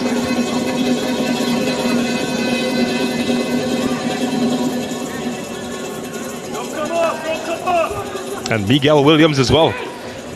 Well, Everybody in these parts know exactly who that is. The league leaders, Terminix Rangers. They're going to be playing next, coming up against Central Soccer World. Well, of course, as this fixture continues on, James, I think there's no doubt as to who the teams are. It's going to challenge for the Ascension Tournament trophy. You have to wonder if goal difference is going to play a part. Or is it going to be the head-to-head battles with the top 4 teams? We saw, of course, Defense Force having a 2-2 draw with Deportivo last weekend, and you have to think when Deportivo meets the likes of course, Rangers and Police, is that going to decide where this trophy goes? Well, I think Deportivo is going to hope that way, because from a goal scoring perspective, Rangers have scored the most in the tournament so far. Yeah, with 50 goals. The second, of course, Defense Force, and third, Police.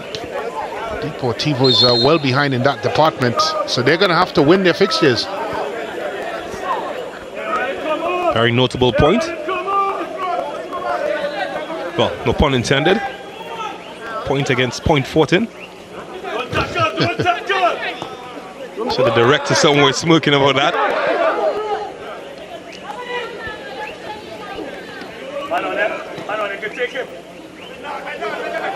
Well, that's not the idea he had, as the possession has been gifted back to Point Fortin. Hector, oh, didn't get his coordinates on point. Well, he's had a quite quiet evening, using Hector. To his standards, yeah, certainly. He's not been able to impact the game. They started him in the 6th position and then moved him up closer in the 10th position, and in both occasions just hasn't been able to find his rhythm. Well, maybe it can change here as Garcia tries to deliver some service. Tell you what, he's not going to be tipped for that type of service.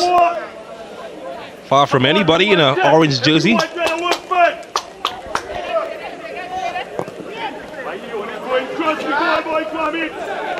Oh, that's a bad giveaway.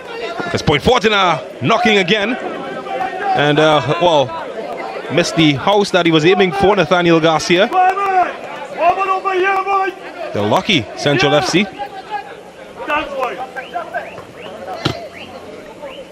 Romario Burke.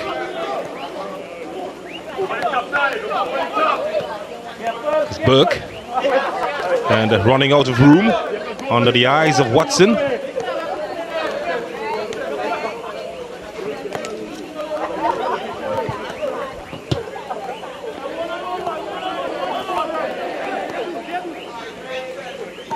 The goal scorer, Isaiah Hudson. His goal has Point Fortin in the ascendancy.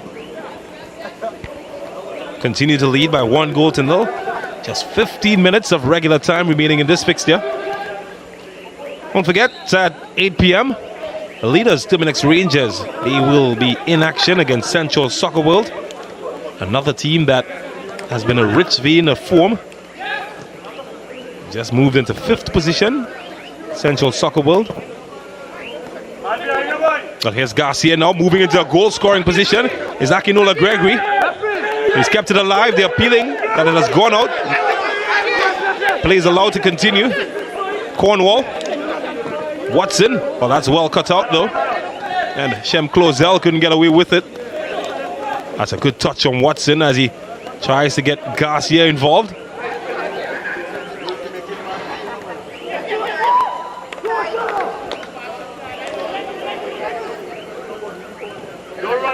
I just feel it's about game management for Point Fortin. Doesn't stop Central FC from trying, but Point Fortin at the moment, they've lost it.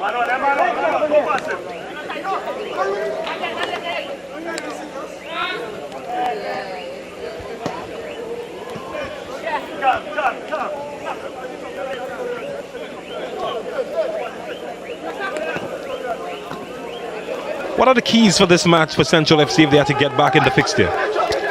I think it's been the reoccurring theme of execution, really. It's that's what's let them down for this game. They've done pretty well. We talked about, of course, their leaky defense, but they've been resolute for the majority of this game. they showed a lot of stubbornness and the ability, of course, to disrupt and make it difficult for Deportivo.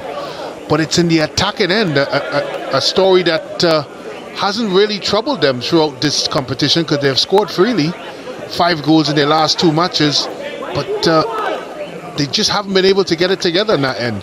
And I think that really is the difference in this competition. If they can clean things up offensively, they can get themselves back into it.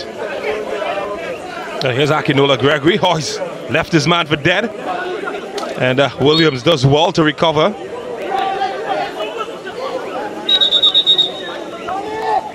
Well, to be fair to Central FC, they're coming up against a team that has conceded the second least amount of goals in the tournament. Just 11 conceded, Deportivo.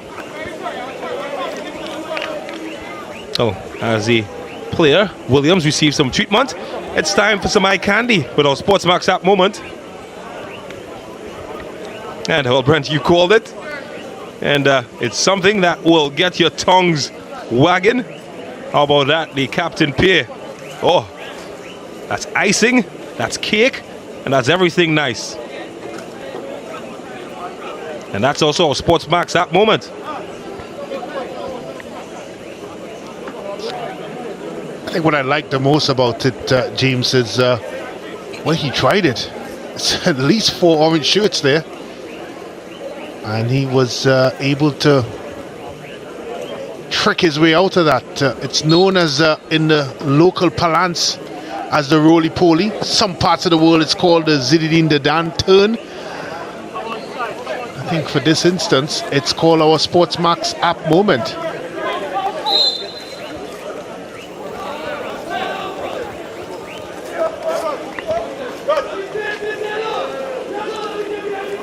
Yeah, that's some good stuff. The league certainly has produced some gems.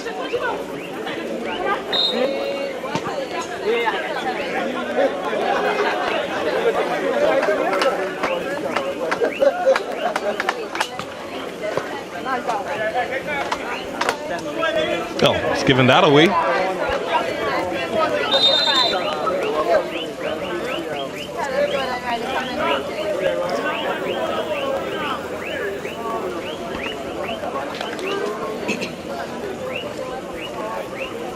Well, more changes, and they've gone for some pace as the goal scorer, Isaiah Hudson, says good evening to everybody.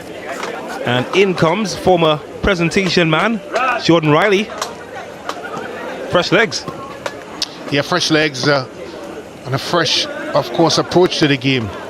Riley, a tricky customer.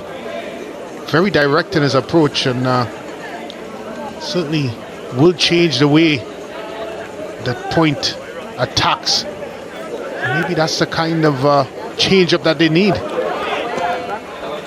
Central now playing with 10 men. Of course, that man there, Williams, out injured. Oh, can they take advantage? Akinola Gregory. Oh, well, he tried. And that's most importantly. Might have gone out first, so it's not a corner, it's a goal kick. Yeah, you can see Central FC now fatigue stepping in as they take another look at Gregory's move. I'm not sure if that was his intention. I mean, he hit the post, but that would have been very, very difficult to squeeze that in.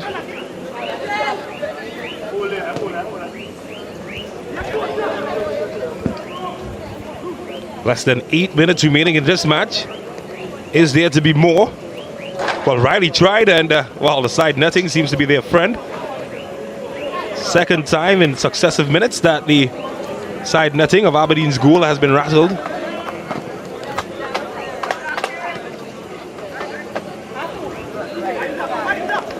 Oh, Williams seems to be all right. He's back on the field.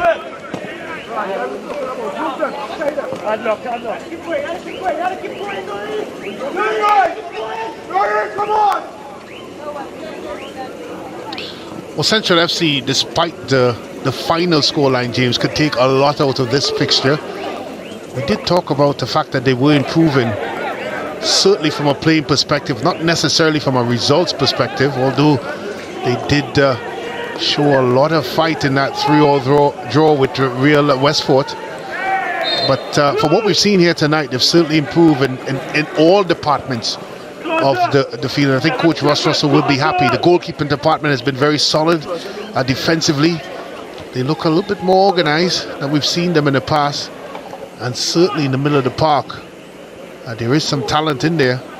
Of course, with Clausel and Ital. And then up front with the Costa crew. Mario Burke. It's a poor decision. Again, James, just a poor decision. I know I've said that all game, but it's really been the difference in this fixture. Had a man side. Book decided instead to try something different. That's what you get with youth.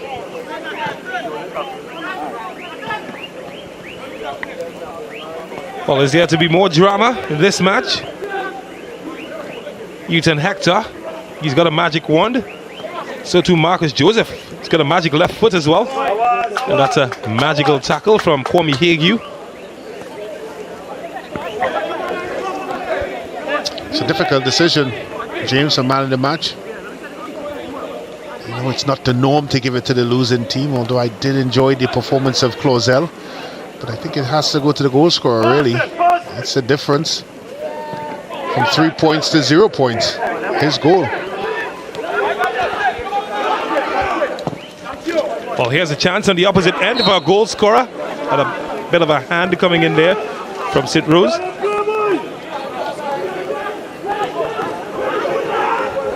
The goalkeeper, Aberdeen. Of course, he's on the losing end, but he certainly would have put his hand in the conversation as well. What do you make of his performance? He's been solid. One or two earlier moments where he did cast some doubt, but overall I have enjoyed it, particularly those 3 strong saves that he made. There's reasons why there's still some optimism in the Central FC performance that they may just sneak a point here.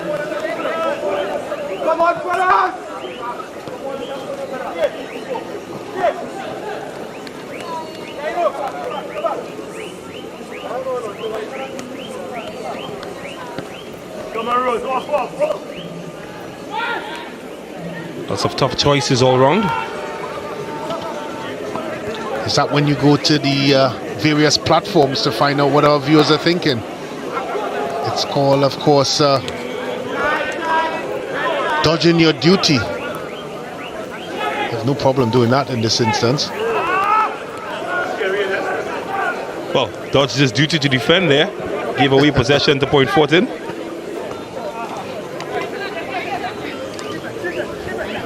Inside the final 5 minutes. Still 1-0, of course. A win for Point Fortin would make it 5-5 for them as their form continues. It's important to note as well that Hudson's goal is the difference maker in a match that was crucial for them in keeping points on the table. So that's also something to consider. Well, it certainly hasn't been a vintage Deportivo performance, what we've seen throughout the Ascension. But the hallmark of a champion is the ability to win football games when you don't play well. And one thing I can say about Deportivo, there are several players in that orange and blue that could win you a football match. Here's one of them on the ball now. Yes, Newton Hector. Well defended. Excellent defending.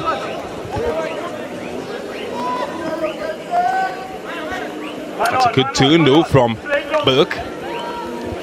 And they get going down the left-hand side to Thomas. Trying to take a road trip with Isaiah Garcia. Stayed with him. But here's the substitute, Jarick Williams.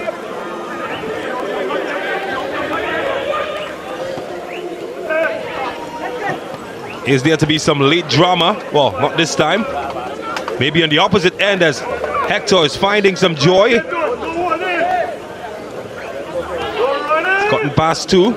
Looking for options to shoot and just overcooked. Trying to find Marcus Joseph.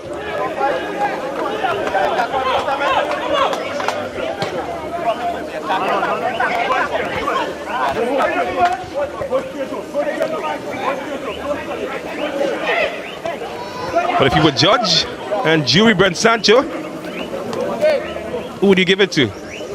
Final ruling, you're man of the match. I'm putting you on the spot. It's very difficult to look away from the match winner.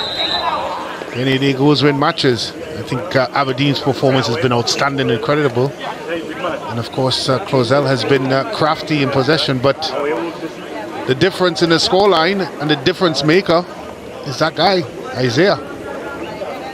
Well, there we go. I didn't go to a World Cup. I don't have that side of experience. Isaiah Hudson. Well, another chance to shuffle the pack again for Central FC as they look to try one final chance at getting something out of this game. And the Keyshawn St. Rose has been taken out. Jashawn Thomas makes his way on. And also coming in is Jemima Mulrain, who interestingly was left out of the starting lineup. He's usually one of their starting 11 players.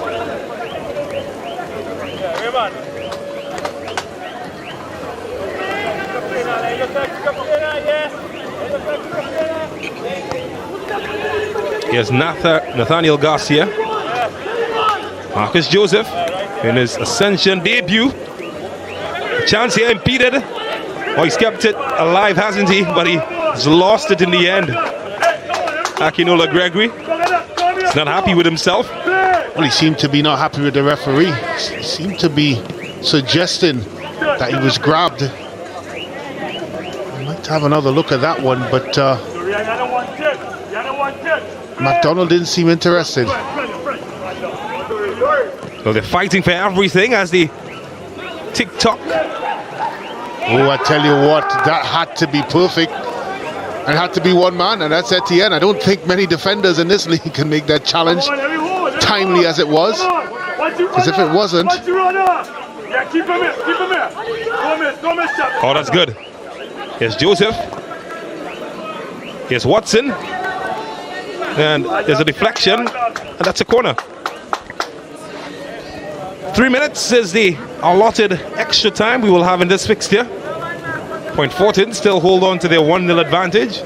Maybe an opportunity to extend from the corner. So they're certainly not going to be in a hurry to take this one. Well, nobody seems in a hurry. Looks like he's relaxing in his porch on a Sunday evening, Marvin Phillip. Hardly been troubled.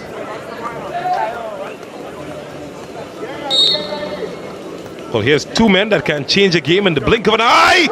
And, well, Ronald Paul was almost one of them. And he just didn't find his direction, the defender. But he'll have another chance as it was deflected.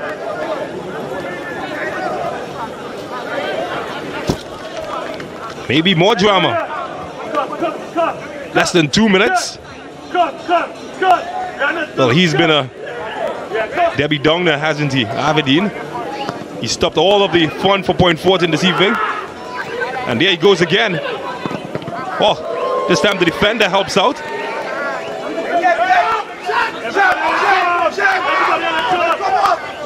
They want the insurance, Point Fortin. Here's Joseph. Oh, he's throwing down bodies left, right. And he's done well. Can he keep it alive? And Aberdeen again, but not this time, as Martion Watson rolls the final credits on a match that has certainly frustrated them in terms of scoring goals. And Aberdeen has done everything that he can, but in the end he couldn't keep him out, and it's 2-0. Well, it's all about the skill, creativity and strength of Marcus Joseph, taking on two men, slipping and sliding, eventually gets it across, and look at Aberdeen, tries to get out there. But Mateus was there and deflected in the goal. But of course... Well, I tell you what, Marcus Joseph has put his name in the hat, and I think, what do you think, Brent Sanch? He's gotten 2 assists today, Marcus Joseph, in his Ascension debut. This is becoming more and more difficult as we go along, man to match. Time to change your mind? I don't know. I think it's fair to say that the 2 assists by Marcus Joseph may have just pushed him over the line. I feel like a judge in the panorama competition. Oh, there we go. It's settled then. Marcus Joseph, man of the match. Wasn't so hard, was it? Looked at enough Judge Judy in your time, I would assume. Well, can Central FC get something for their hard work this evening? Maybe here, maybe now, maybe not.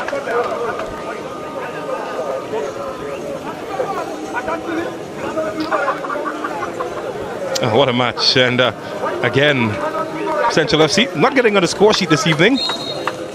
But that man didn't, but he certainly created the atmosphere for them to get something of the match.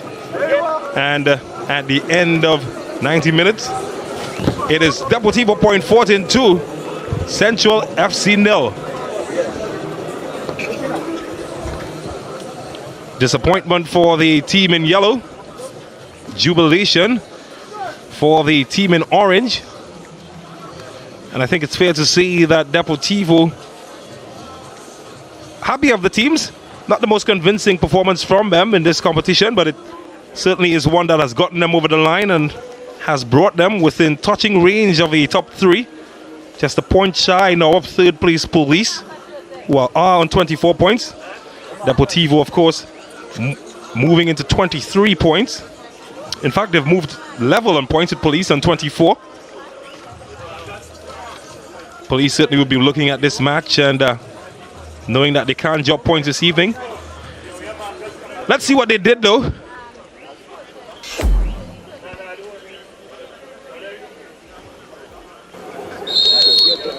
And it's a match that they had to work hard for because Central FC early on caused all the trouble. Not the most troubling moment though for Marvin Phillip.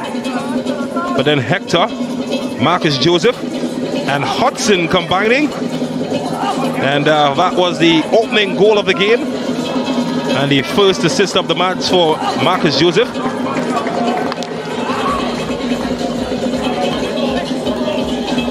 Central FC didn't give up though. Romario Burke put his hat in the ring. Not this time, not selected.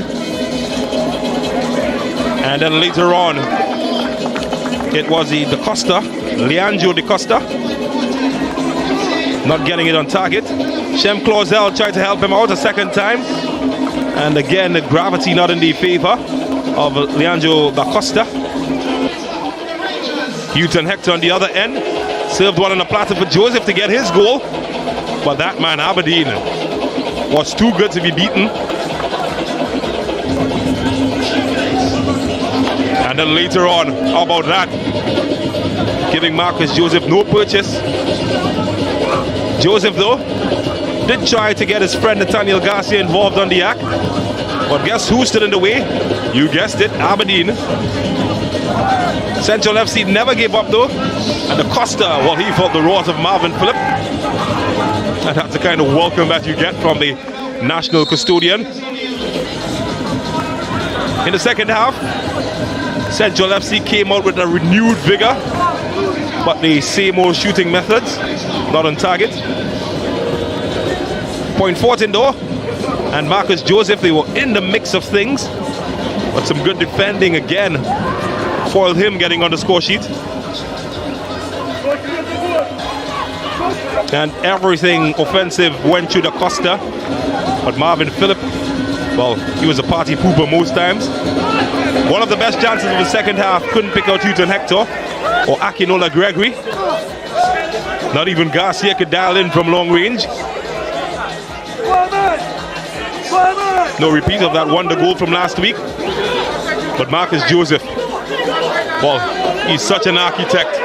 He designed the chance brilliantly, and the substitute Watson ensured that he got his name on the sheet. Oh, look at that.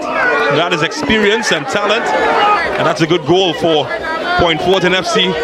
One they were made to work hard for, but it doesn't matter in the end. Goals win matches, and it's a goal that takes them tied on third. Well, tell you what, Brent Sancho has the fun job and he's standing pit side. But first, let's check out the numbers and see what they look like in this match. And, well, heavily skewed in favor of Deportivo. 17-10 in terms of shots. But this is where it gets interesting and maybe where the match swung, because 8 of them were on target for Deportivo as compared to just 1 from Central FC. Pretty even after that. There's meaningless statistics. 6 saves though. That kept the Central FC in the match. And well, that's how the cookie crumbled. Deportivo winning that one by 2-0. Well, I told you about Brent Sancho and his fun job. Let's hear what he has to say. Well, I'm joined here by Coach Julius of Central FC. Of course, a disappointing result, but a good performance. What's your thoughts on today's match? Well, today's match was a very pleasing match to me. But with the rest of the games, you realize that we got a cheap goal, which wasn't very really the fault of the players. And we picked up from there. But you know how the football gods go sometimes. We just didn't get none over the line today. But I was pleased with the performance. Well, of course, Coach Russell talked a little bit about your inability to stop goals and your ability to score goals. It seemed to be the reverse today. Yeah. What's your thoughts? Well, today we're more concentrated on dropping off and then get the transition and going to attack. So we're working on the defense today, which we got today more or less. But today the attack failed us. So we're going back on the drawing board this week again to see on the next game what we could improve on today's game. Well, it's an unfortunate result for you, Coach Julius, but nevertheless, a good performance by Central SC. All the best to you and, of course, your team in the future matches. Thank you very much. That was, of course, Coach Julius of Central FC. Of course, talking about the team's performance and how well they played defensively, but offensively it just wasn't there for them. I'm now, of course, joined by Coach Selvon Francis of Deportivo Point Fortin. Of course, Coach, positive results, 3 points. Happy with the performance? We know it will be tough with the Central team. We know they had some new players come in and we expected a tough game, so I'm kind of comfortable with the performance. Well, we talked a lot in the build-up of this game about the conditions of the ground. How much did that impact your performance here today? Yes. Definitely. We had some problems with the conditions of the ground. They need to do something concerning the ground. I mean, pretty soon it become unplayable, and it kind of affecting our style of play at the moment. But we will bring it home. Well, of course, Coach Francis, another victory, another 3 points, moving up the table. All the best to you and the remainder of the games that you have. Thanks, Ben. That was Coach Francis, of course, of Deportivo Point Fortin, 3 points today. And I'm now joined by today's, of course, man in the match, the man whose 2 assists was the difference in the game today. And that man is Marcus Joseph. Marcus, of course, your first game in Ascension. Tell us your thoughts on today's game. Today was a pretty tough game, knowing that, this team was younger than us. It was for us to just to get in a good rhythm and let us match them and take our 3 points. Well, of course, your 2 assists was the reason why your team scored 2 goals. Talk us through the 2 assists that you had in this game. The 2 assists is always important in football also, because goals win matches, and for you to have a player like, giving assists in games, it's very important for the team also to have a player like this. Is there belief in that Deportivo locker room that you could win this Ascension tournament? Yes, I think all the senior guys in the tournament, they are motivating all the young guys, and I think the confidence is coming game by game. Thank you very much, Marcus Joseph. You are man of the match. Congratulations and congratulations to your team. Thank you very much, sir. Well, it started even and it ended with a winner, but we certainly enjoyed all of the action, and in the end, Deportivo Point Fortin walking away 2-0 winners over Central FC. Thank you for sticking around with us. Do stick around further, because we take a break, and when we come back, we've got match number 2. Terminix Rangers versus Central Soccer World. Until then, see you later.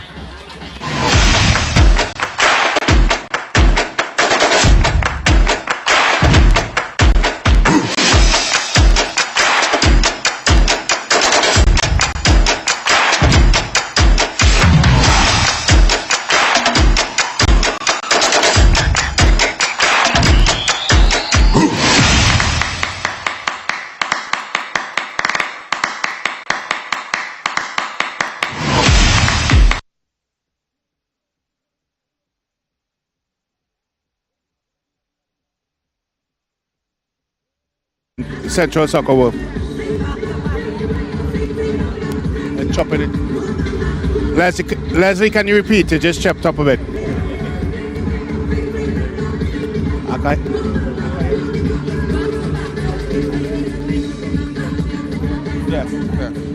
Yeah, ready.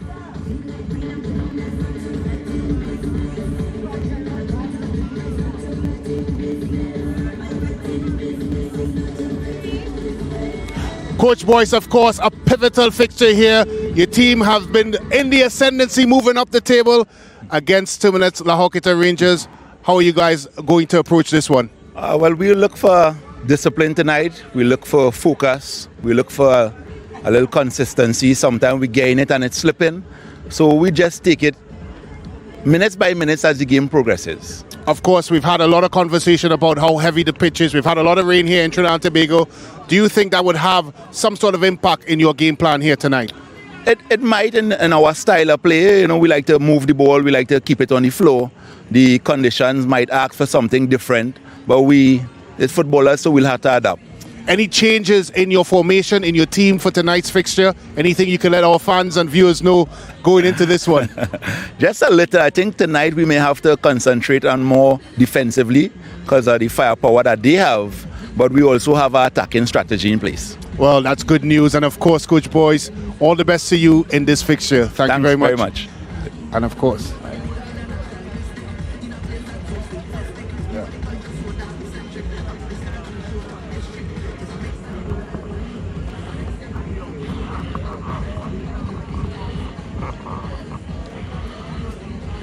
Yeah.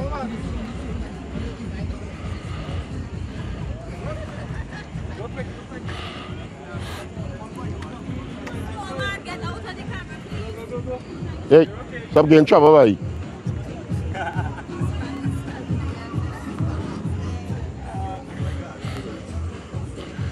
Well, of course, I'm joined now by coach of Terminix La Horquetta Rangers. Coach, 3 points at stake here tonight, chasing pack. What are your keys to the game here this afternoon? No, there's no. We try to stick to our natural game, which is attacking, entertaining football. We know this team is not a team to be taken lightly. So we'll try as hard as we could to finish off the game early. But we know this CSW team. I think that they already have a scalp in the league with police. So we'll try our best to see if we can get the win tonight. Of course, you've had your goal scoring charges distributed throughout the team. No one in particular have really taken that charge. Is that a key to the success for Terminix La Horquetta Rangers? Yeah, I think the workload shares around. No one player scores a goal. I think it's a team score. It's a team effort. Most good teams are a team effort. It all belongs to and we'll see how it goes tonight. Of course, Coach Kwamina, all the best to you and Terminix La Horquetta Rangers in this encounter. Okay, thanks. Thank you very much.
All the stage is set, the performers are ready, and it is time for action. Ascension Tournament Match Week 12 as we get set for Terminix Horquetta Rangers as they come up against Central Soccer World. It's the team in first position coming up against the team with one of the best form records in recent time in fifth position, and a match that promises so much. Well, James Saunders is my name, and I'm joined by former T&T World Cup defender Brent Sancho as we call these matches, as we heard from the coaches earlier on. Coach Boyce, of course, a pivotal fixture here. Your team has been in the ascendancy, moving up the table against Terminix Horquetta Rangers. How are you guys going to approach this one? Well, we look for discipline tonight. We look for focus. We look for a little consistency. Sometimes we gain it and it's slipping. So we just take it minutes by minutes as the game progresses. Of course, we've had a lot of conversation about how heavy the pitch is. We've had a lot of rain here in Trinidad and Tobago. Do you think that would have some sort of impact in your game plan here tonight? It might in our style of play. You know, we like to move the ball. We like to keep it on the floor. The conditions might ask for something different, but it's footballers, so we'll have to adapt. Any changes in your formation, in your team for tonight's fixture? Anything you can let our fans and viewers know going into this one?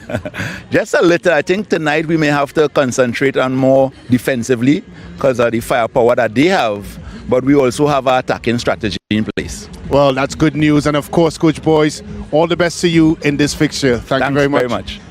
And of course, I'm joined now by coach of Terminix Horquetta Rangers. Coach, 3 points at stake here tonight, chasing pack.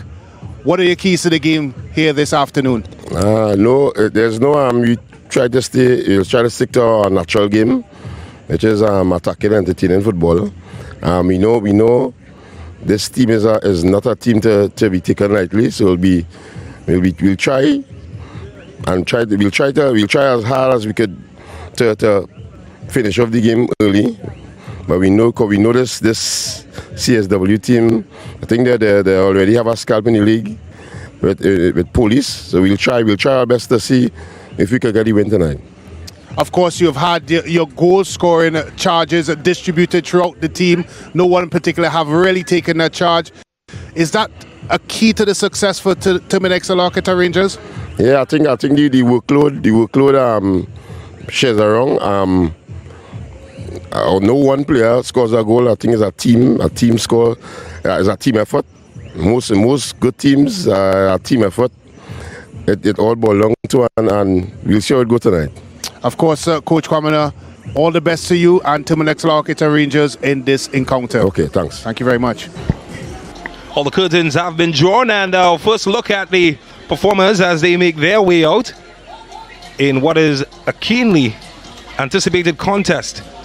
Brent Sancho, of course, a match that we've all looked forward to. Central Soccer World, they've picked up some form in recent time. They've moved significantly into fifth position in the standings, and they're coming up against the league leaders. What are some of the keys to this match? Well, I think when you look at Central Soccer World and, of course, their ability to start to pick up points, you'd have to point to the fact that from a fitness point of view, they seem to be getting into stride. We heard a lot from Deportivo PF in charges and their coaching staff, how important it is for them and has been for them, of course, to develop that side of the game. And I think it's similar here for Central Soccer World. You listen to the words of course, Coach Kwamina, James, and what he's been saying, and of course, he's paid particular attention to what Central Soccer World has been doing over the past couple of weeks. And he said, of course, he's not taking this one for granted. He's very aware of what they're capable of doing. Of course, for Terminix Horquetta Rangers, the goal is simple. They have to continue winning football games. There is a chasing pack in the likes of Defence Force, Police, and Deportivo PF. And it comes down to, of course, the head-to-head situations. Well, Nikolai Nairon will be in charge of this fixture. Started his career in 2015. Was part of the officiating cast for the CONCACAF Under-20 World Cup. And he will take charge of this contest. To his right, of course, Caleb Wales, who will be in Qatar representing Trinidad and Tobago at this year's FIFA World Cup. And the rest of the cast, Ainsley Rochard, a referee with a ton load of experience, and CJ O'Brien. So they are the officials. Let's look at the cast who will be representing today and the Central Soccer World. They've got Moses Jaikaran making his way in. Of course, they're going to be led by Nicholas Dillon, who resumes from international duty in the CONCACAF Nations League with Trinidad and Tobago. Captain Ryan Frederick is in there together with Jason Joseph. They should provide some experience for them, while Keelan Burnett and Leroy Wiley is in the starting lineup. Randolph Boyce is the coach of Central Soccer World. And for the league leaders, Terminix La Horquetta Rangers, well, they just love to shuffle the pack, don't they? They've got their leading goal scorer, Kadeem Corbin, on the bench, and they've also got Javon Morris, their defender. Caleb Sturge will command the back together with Rush Jr. and Jesus Perez. And there's a new addition in the camp as Josiah Edwards makes his competition debut. And Emmanuel Thomas, the impressive midfielder who came in last week and got his first start, he has also retained the spot. Atula Guerra, our player of the week, is also part of the lineup.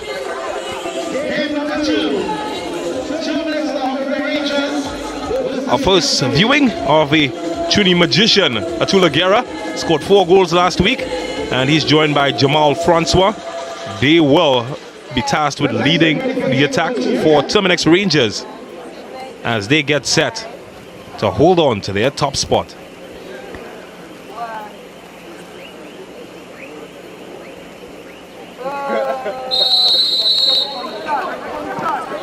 Nikolai Nairon is satisfied that all is regular and correct, and he's signaled the start of what is expected to be a blockbuster. Terminix Rangers, well, haven't lost a match in this competition so far. They are unbeaten, and they'll be looking to hold on to that. Here's Guerra early on, and well, and he's blocked. Perhaps not getting the memo from last evening, Central Soccer World. Atula Guerra getting a good look early, but he's done his job, most importantly.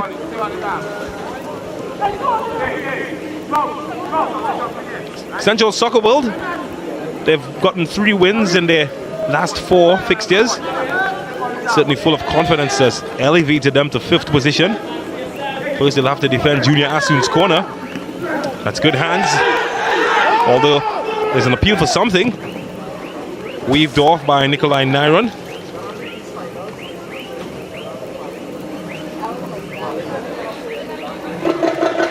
Keston Guy is the man in goal for Central Soccer World. His task is not simple.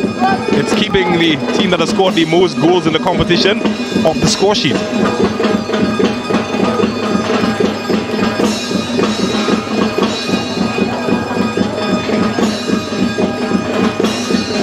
There's Wiley.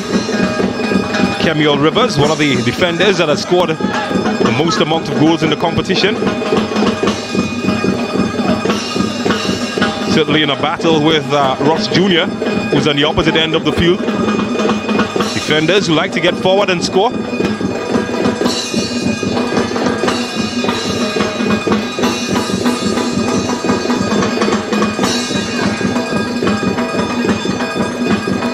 She just played it on the floor there, James.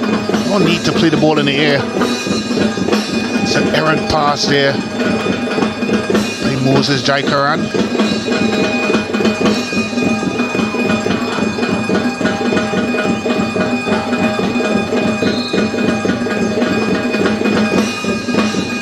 Talk a lot about the shuffling of the pack by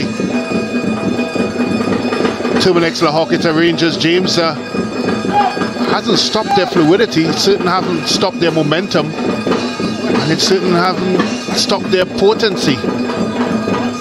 They have a way that they want to play, and 1 through 30 fully understands that. That's why they're in the top of the league. Oh, that's good. Sometimes it gets the heart rate pumping when you see your defenders pulling out party tricks. Well, there's the debutant, Edwards, his first touch. Could send Francois going. Not this time.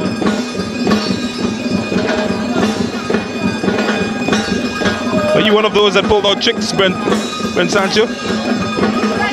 Probably would have been sent packing back to Trinidad. My managers were all defenders. Jim Duffy at Dundee, no nonsense defender. Certainly would not have enjoyed that. Well, St. Hilaire could be tested early, and wasn't part of the national team squad. He didn't have good hands, and he proved it yet again. He's called up for international duty. His first time at the senior level. Barry St. Hilaire had to play second fiddle though to Marvin Phillip, who played in the earlier game for Point Fortin. Good time though to welcome our viewers across the Caribbean at Sportsmax on CEEN TV in Jamaica. Watch the scene as we see in Trinidad and Tobago. And also to CCN TV6 right here in Trinidad and Tobago.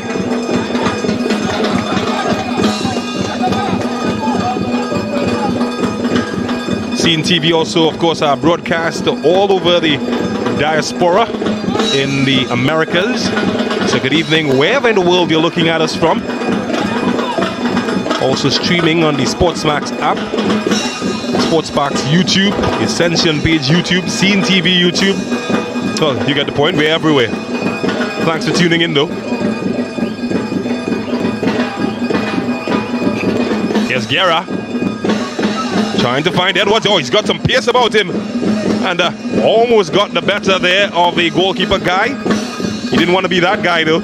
He was that guy. He was just very fortunate. Not sure why he came. Defenders seemed to have that under control. He was beaten, but the ball just did not follow.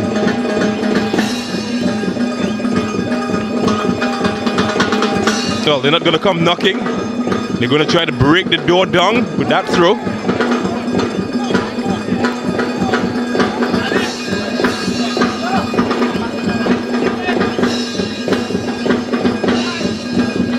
Now, what a start. Always expect action. Anytime Terminix reaches the home team plays. Central Soccerville, are they up for the challenge? They're proving that they are a team that can be.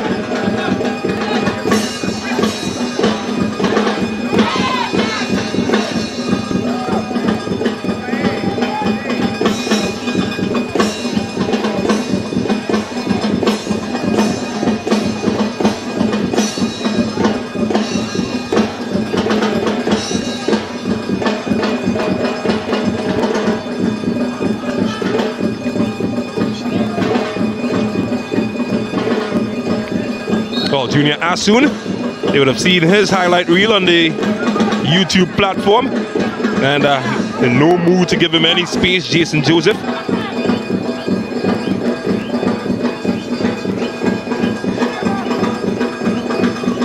Simon Joseph was the man making the challenge though.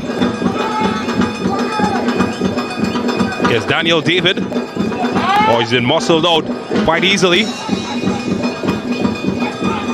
Here's the captain.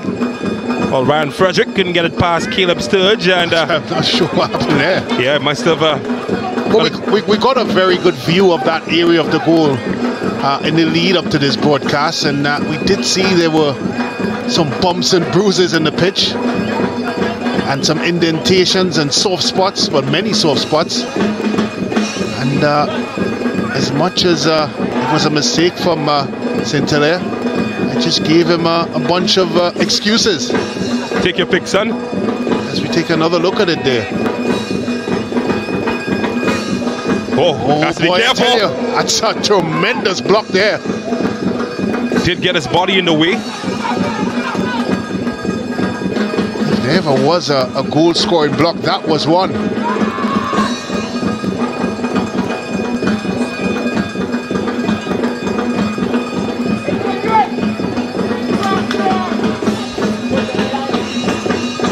Selvon Francis, you may remember, prior to this match, he spoke about the condition of the pitch and maybe the fact that something needs to be done. Is there anything really that can be done in this type of weather, you think? Well, it's 2 games on a Friday afternoon. We've had torrential showers, and sometimes pitch may need some time to get back up to nick. There's no doubt in my mind, James, that this is easily one of the best playing surfaces in the country. Once up, alive and well. And the tournament has been played in tremendous spirit and certainly in tremendous form and fashion.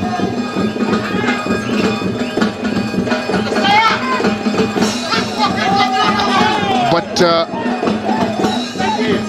when you look at this pitch, and when we first started this tournament, certainly in the dry season, it was immaculate.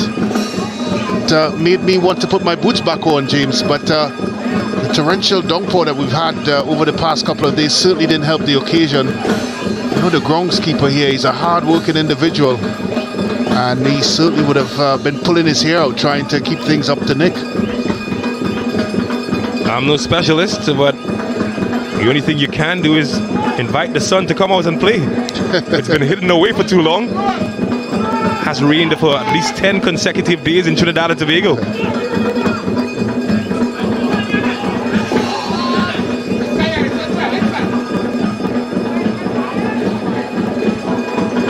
I'm sure the boys out there don't mind too much. I've seen worse conditions. Tell you what though, defenders gonna have a field day. You'd want to put your boots back on anyway.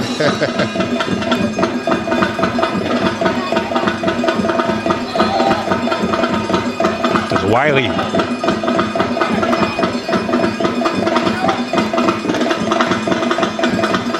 Junior Asun. Well, looked good for a moment, but he ran out of space.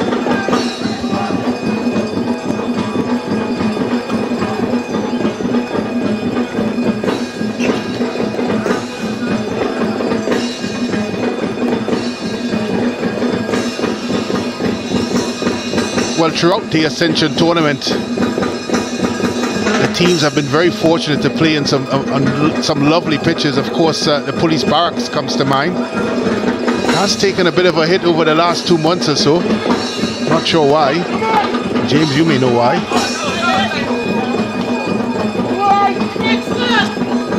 Mr. Sun, where are you?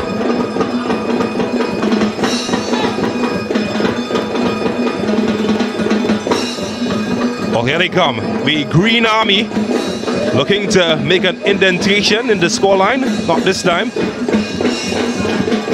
There's Junior Asun, the former Shiva Boys man. Oh, he's so clever, isn't he? And well, everybody knows his reputation. Not going to give him an ounce of space. You see another bit of that skill there by Asun, as Shiva Boys standout, and of course an SSFL champion, both at the Intercal and league level. Him and his compatriot Richardson at the back. Remember that absolute screamer he scored against Karpi Chima in Intercal semi-finals, James. Well, here's Guerra. Wow, you expect that he hits the mark from that kind of range? Not this time. They've crowded him out like ants around a fallen drop of cake. No room in the inn. Here's the debutant Edwards. It's already shown he's got some pace.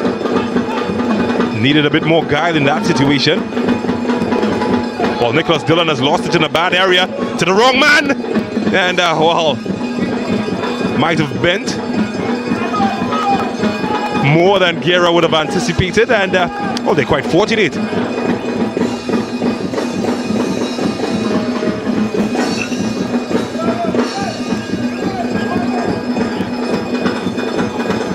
Man from Gasparillo, Junior Asun, certainly dominated the flanks together with Quinn Rodney. By the way, I'm told that he's just entered the defense force. Might have a chance to see him sometime later in the competition.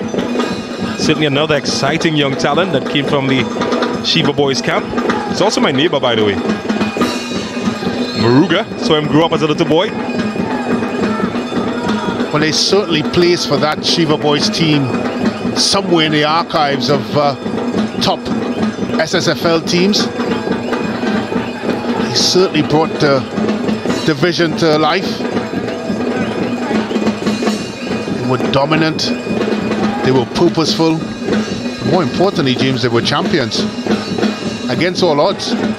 Certainly were. Wiley looking for room. Kemuel Rivers, the veteran. All decent link-up play. Still can't get past Richardson. Another Shiva Boys man. But maybe now. Daniel David is in the right spot. Hasn't gone far though. And well, to be fair, St. Hilaire had his eyes on it all the way through.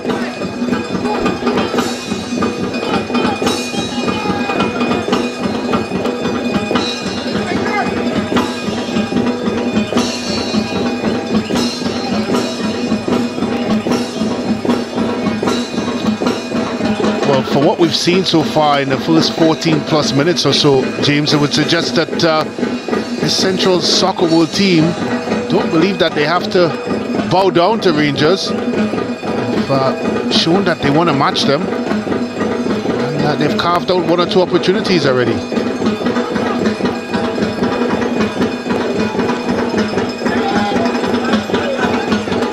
Rivers. Here's Keelan Burnett.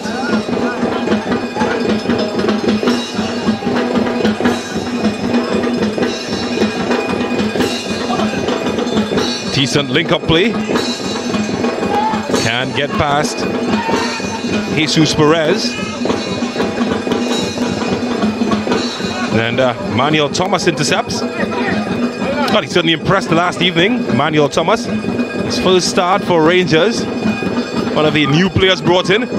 Well, here's a man. It's not that new. And, well, that's new that he didn't hit the mark, though.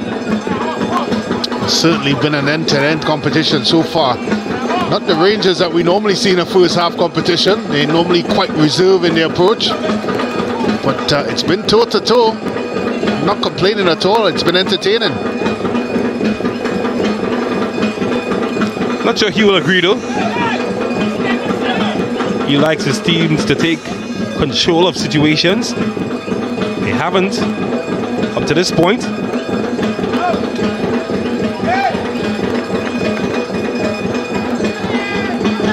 When you measure up their normal first half performance in this league. Well, that came close, and I'm not sure that St. Hilaire, you'd need the assistance of the replay to see what happened there. It flew past him, fortunately not through him. But once this ball came across and ricocheted eventually to the captain Frederick, James, if that hit the target, I don't know if Hilaire would have got to that one. It had goal written all over it. I was just mentioning that we're so used to seeing Rangers dominate games in the first half by not even having the lion's share of possession. They dictate the tempo of the game by dropping off, but this game, I tell you what, Central Soccer World is here to play. Oh, look at this! Wow, St. Hilaire. Well, this time he was quite aware of what happened. And that's an excellent stop, Brent Sancho. I don't think he knew much about it, James. They're asking questions, that's for sure. Central Soccer World. Oh, it's Likelbot Stalowa.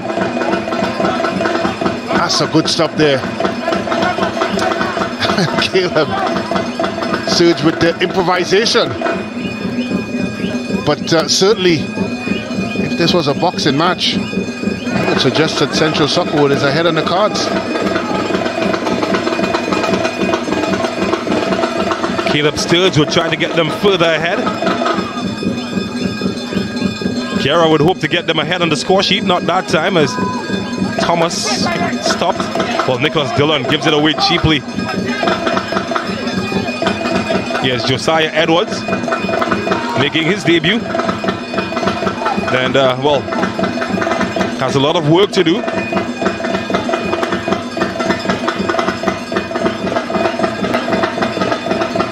I think one thing they've been, Central Soccer World, has been purposeful. There's a clear identity in the way they want to play. There's a clear understanding of what they need to do, and it's the reason why they've, of course, showed a lot of enterprise so far. Well, I did mention that they would have taken 3 wins out of their last 4. The defeat that spoiled that came last week when they went down 3-2, a last-minute goal undid them. So they're a team that are in form. Their upward rise in the standings would prove that. And one thing about form is that you grow in confidence as well. And they certainly don't show any lack of confidence at the moment. Yeah, there's a belief. There's certainly a belief there. They know what they want to do, and they believe that if they do the right things, they will get a result. And they're causing Rangers one or two bother.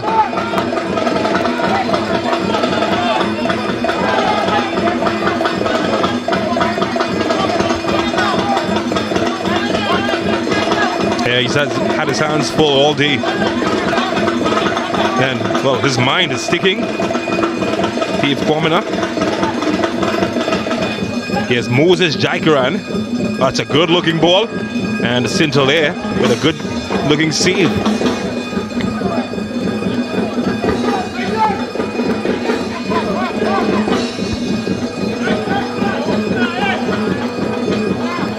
Had to hurry, and he's giving it away. Johannes Richardson. And here's Nicholas Dillon. Oh, that's well defended by Jesus Perez. Emmanuel Thomas. Oh, he's done well. So neat. Oh, Olguera. Magic. Opening doors now. Here's Asun. Could be among the goals. And Guerra again is crowded out. Well, they've done well to win a free kick though. Terminix Rangers, Jamal Francois. All-round team effort from La Horquetta. Just a bit too close there. For the liking of the official. What's clever though, he got his body in the way. Yeah, which is the right thing to do. Jamal Francois. Man with a ton of experience. Would have played his football in Central America at a period of time. Had a stint at Central FC as well. But certainly one of the players they're looking to provide the goals here tonight. Speaking of which, there's the goal-scoring defender, Ross Jr. He's never far from the action, is he? But it's Guerra. And, well, you put a string on that, be a kite, the way it took off. I think he was hoping for it to, of course, pop that down, but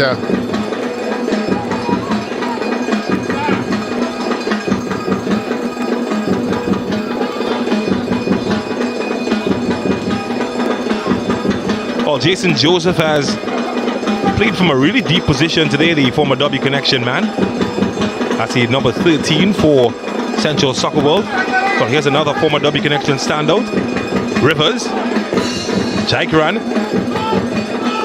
Joseph, and Jesus Perez. Oh, that's what a touch from Guerra. Silky smooth, isn't he? I think he's finding his best level at Tula Guerra. look at this for a touch here, James. I tell you, many in the world would admire that. Hit the ball his. Yeah, you're right. He's really getting into a vein of form, starting to now, of course, be a determining factor in football games. Heavy touch from Edwards. Gifts it back to the Green Army. And a heavy touch in the opposite way causes a foul. Well, heavy touches on both sides of the ball.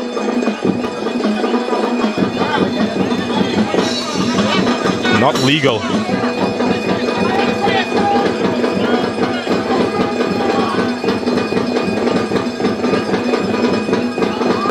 Oh, that was late and it was high. That was very naughty. We've seen those, James, in the EPL given as a red. I'd like to take a next look at it. I just felt that Caleb, the man in your picture here, mistimed it, but he also left his imprint on Jaikaran. And as we take another look at it, oh, James, that's very, very naughty. He's lucky just to see yellow. Very lucky. Well, if you looked at the Costa Rica versus New Zealand match, that of course was the playoff match, the last playoff match of the World Cup, a New Zealand player was sent off on mirror. Very similar challenge. Yeah, you're correct. And we saw it a lot in the Premiership when, of course, the VAR was utilised and the players like that was called back. It's very lucky. Well, the good news for the team from Central Trinidad is that Jai Karan is back on his feet. He's hobbly, he's receiving some treatment all outside of your screen. So they're playing with 10 at the moment as Jai Karan gets set and, well, looks to be pretty all right.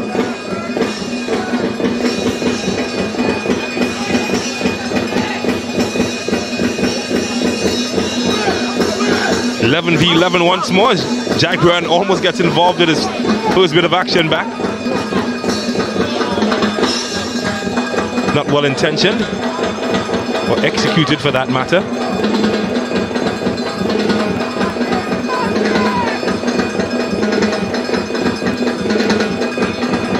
Here's Guerra. Daniel David has Edwards ahead of him. Oh, he's deciding to go all alone. And that's a great ball in, and that better defending. Somehow that was kept out. Got some eyebrows raised there.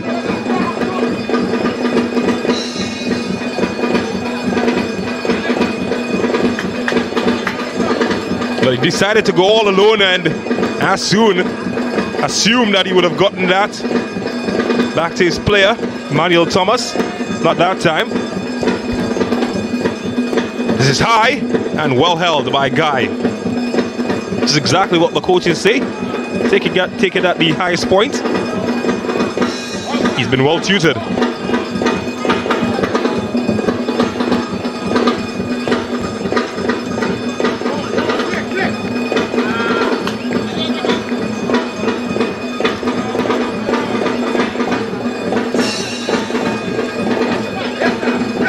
Rivers.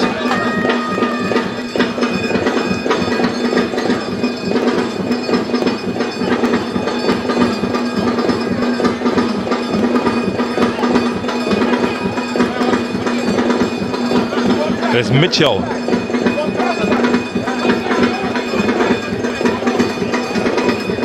Nicholas Dillon versus Sturge. Oh, that's a good pass. Cut out and, well, miscued his effort.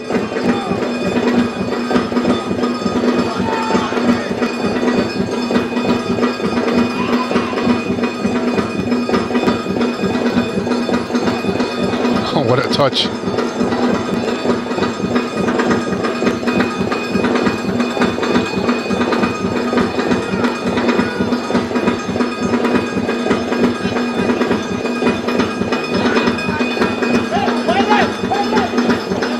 Mitchell has the support of Rivers.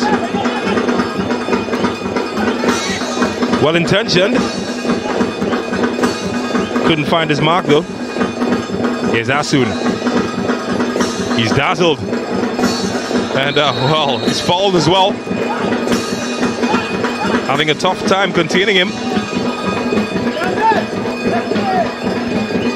I think Simon Joseph had the early opportunity to make the challenge and passed up on it, and Asun of course obliged and blew by him. So take another look at it there. That first instance there, I think he had second thoughts. I think that was the difference between making a challenge and picking up a foul.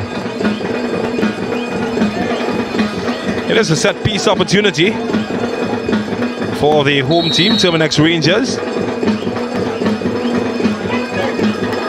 Piling the big bodies forward. Nasun find one of them. Oh, it's rolled nicely in the end for Guy. Guerra was lurking, he smelled blood.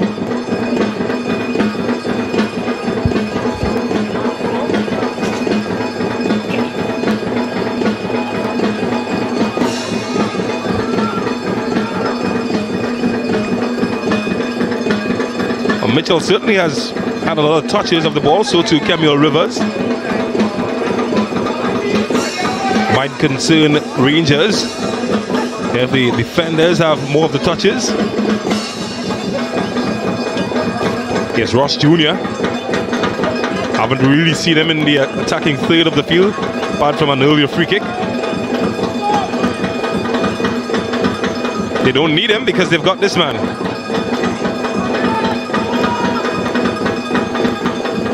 Oh, that's clumsy. Well, all's well that ends well for Jesus Perez. Oh, there's that pace we were talking about this time. Jamal Francois has opened up some opportunities here and maybe too high. Well, Guerra almost kept it alive.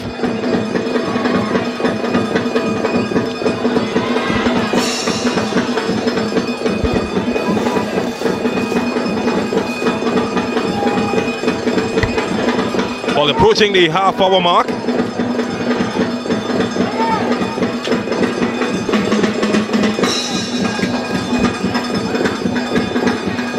And we've seen a match that has seesawed. Still haven't found a leader thus far. Maybe Nicholas Dillon can change that. Good looking ball from Dillon. And well, he's a tad too late there. Yeah, he's straight. He had an earlier option of making that pass. So how about that from Daniel David? Looking for options. Finds Asun maybe a bit overcooked. He's kept alive. Ross Jr. And here's Ross Jr. And that's a goal. The opening goal of the match. And well, he scored 4 last week. And he's solely taken charge of that second place in the goal scoring standings. He's right up there with the best of them as Atula Guerra breaks the deadlock. And he's put Terminix La Horquetta Rangers 1-0 ahead. He huffed, he puffed. And now his 10th goal of the competition, which puts him level with Jamil Boatswain, has put them on top. So good interplay here between Asun and, of course, Russell Jr. And once the ball came bubbling back, it was that man, Atula Guerra, was able to put it into the back of the net. I'm going to suggest to you, James, against the runner play, the Central Soccer World was the team on top, but the goal scoring form of this man have changed the complex of it, and it's 1-0 to Terminix La Horquetta Rangers. Well, the saying says fortune favors the brave, and certainly have been brave in terms of gambling numbers forward. Think about gambling, sometimes you win big.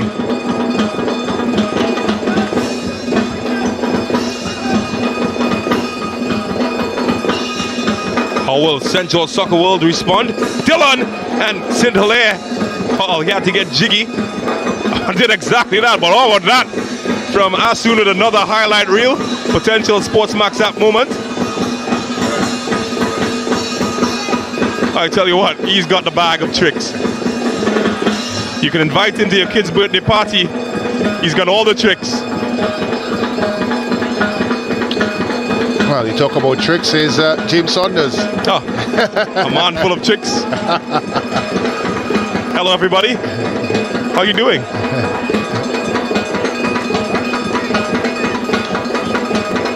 And I think the viewers finally found out that we do have the best seats in the house.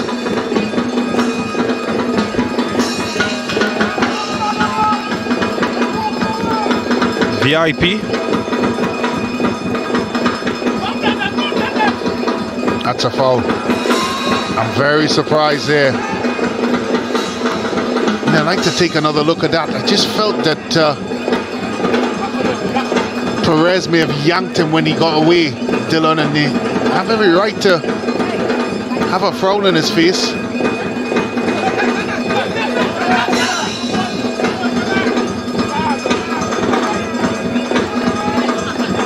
Well, they've won it back.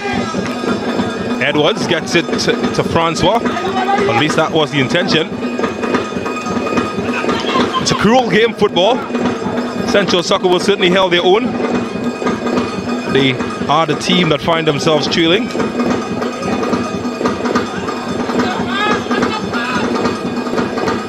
Oh, that's good. He's kept it alive well, Jason Joseph. And here's Rivers. Jaikaran. And, well, it's maybe the tamest of fouls that Sturge has committed so far, but it's the one that draws the eye of the referee. Well, he's also on a yellow card. And he has to walk a tightrope. I don't think he's that type of player. He's a full-blooded defender. My type of guy, James. Well, he's got some work because Kemuel Rivers is standing over this one, looking to trouble that man. It's a good ball in. Dillon looking for room. Didn't find it, and it's a goal kick. Was part of the Trinidad and Tobago Nations League squad, Nicholas Dillon. It's a player that you would have had a good look at Central FC back in the day. He has started his career very early, age 17. Of course, went on to play professionally in Belgium. Oh, I tell you. Wow. Maybe he lost his whistle. Well, I'm happy he's trying to let things play, and it's made this game quite entertaining because of that. And I'm okay with that, James. He's allowed it to flow. He's given, of course, the doubt to the defender. That's my type of guy. But it certainly hasn't made the game any worse. In fact, it's been quite the opposite. It's flowed. Play on.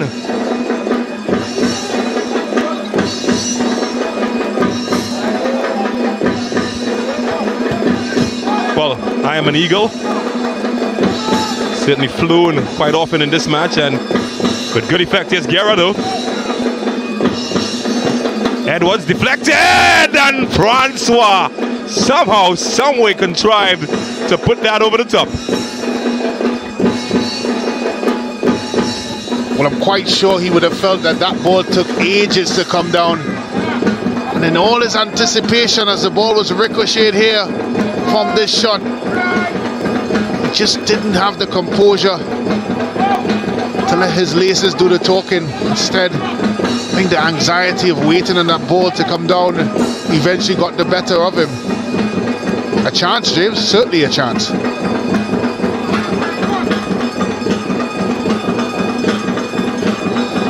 Well, he got a chance. Central will be looking for their ticket to get anywhere close to the Rangers goal. Andrews.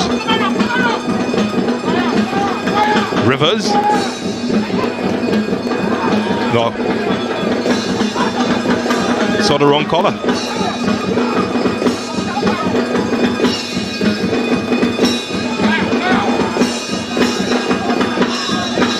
Frederick.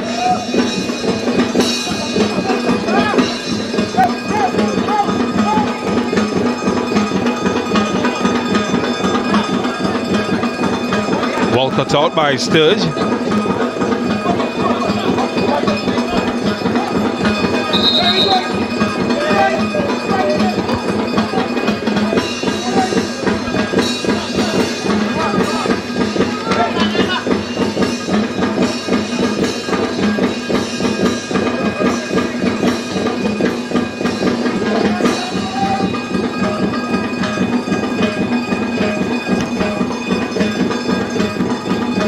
So they're taking their time now, reassessing the options ahead of them. Not eager to give it away. Waiting for their moment. So that one was given away cheaply, and they off to the races now. Guy showing he's just as good at his feet. Oh, that's good. Not sure how much he knew about it, but it was good.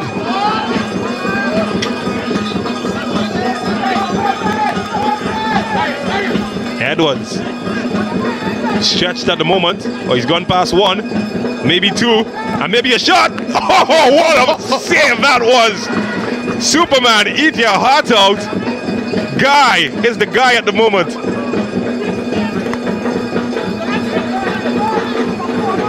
He spoke about tackles that you love. How about this? I love this one. Look at that there for a spanker by Edwards. Guy wasn't having it. He didn't want to be part of a highlight reel. What a save. Might make the highlight reel for good reasons though. It's always good to be on that end of it. Was a good save. Full stretch. Good stuff. And Sturge for something else.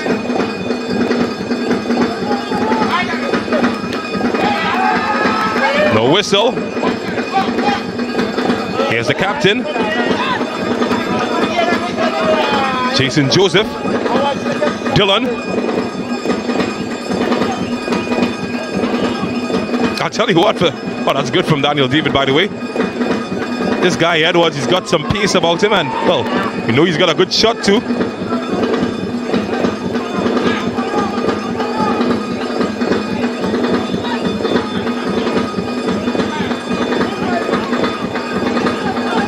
Joseph finding space between the lines to send Dylan forward. Oh, should have held his run. Should have held his run. You've got to judge the flight of the football in anticipation before you make that run. He's the only man back post, so he had no reason to really fly in there. Be disappointed with that.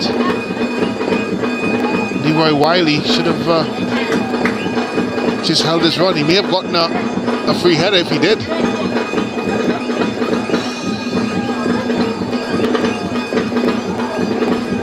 Well, we are inside the final 5 minutes of the first 45. And, well, the league leaders, no surprise, they're leading by 1-0. You've been following the minutes, though. Much more even than the scoreline might suggest.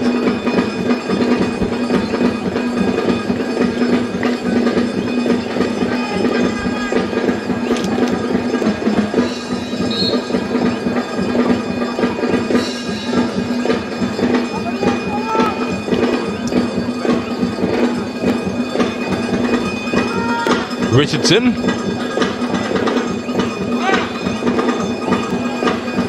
And Jesus Perez trusts the footwork of his goalkeeper Cintillair. I think he's grown in confidence and form. Jesus Perez is in and out of the starting lineup in the early parts of the fixture, but he has been back the past couple of games and he's not looked badly. I think when he first started in the tournament, he looked a bit short of fitness. Looks a lot more trim and certainly a lot more mobile than he was at the start. There's no doubt his ability and his talent. He's a young man that has been part of the national pool and been part of league-winning teams. So Caribbean Cup winner as well. You're correct, Caribbean Cup winner. So it's there. It's just a matter of him finding his right health.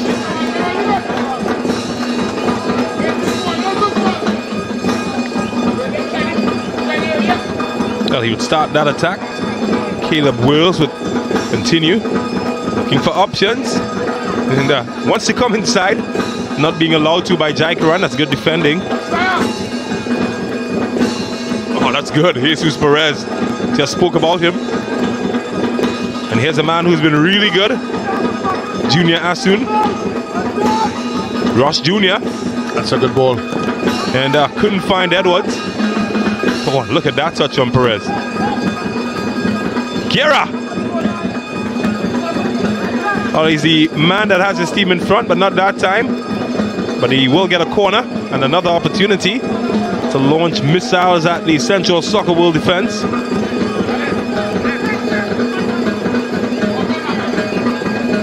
It's one thing for sure. The last thing Central Soccer World wants is another goal right before the half. Be too much of a tall order for them to get back.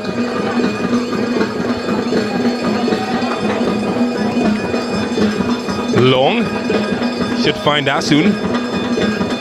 Turned away from pressure nicely. Looking for a chance to launch, and well, the shortest man in the park, Thomas, is the one that gets the header. Did well to get it. Well, I think he had a bit more time than anticipated. He may have had an opportunity to take it on the chest and try to, of course, put himself in a better situation. You know, as you reflected this first half of football, I think Central Soccer would be disappointed. They've had the lion's share of possession. They've had their chances and their moments. They have carved out one or two opportunities that should have resulted in a better situation. But they still find themselves one goal down. But more importantly, James, I think they also find that Rangers has started to grow in confidence. So we are inside the final minutes of the first 45. How about that for a challenge from Thomas? It's all action, isn't he? I like him.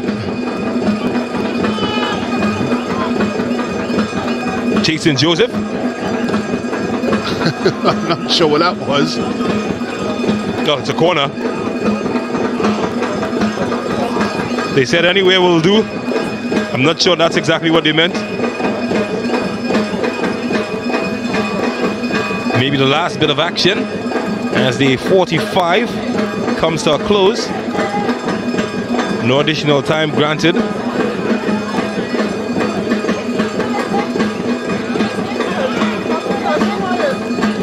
Is this the last roll of the dice of the first half? Oh, it was! And well, Jabari St-Hilaire up to the task. And Nikolai Nairon, easy enough. The fans, we want more. We will get more inside the second 45, but at the end of the first 45, it's the home team, Terminix La Horquetta Rangers, who lead by a goal scored by Atula Guerra, 1-0 over Central Soccer World. We take a pause, come back with the highlights.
Terminix, Rangers.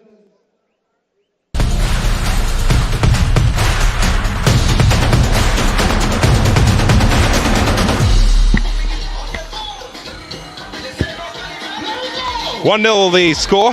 Terminix Rangers leading Central Soccer World at halftime, and half that much more even than the scoreline suggested. Let's take a look back at some of those moments that would have contributed to that.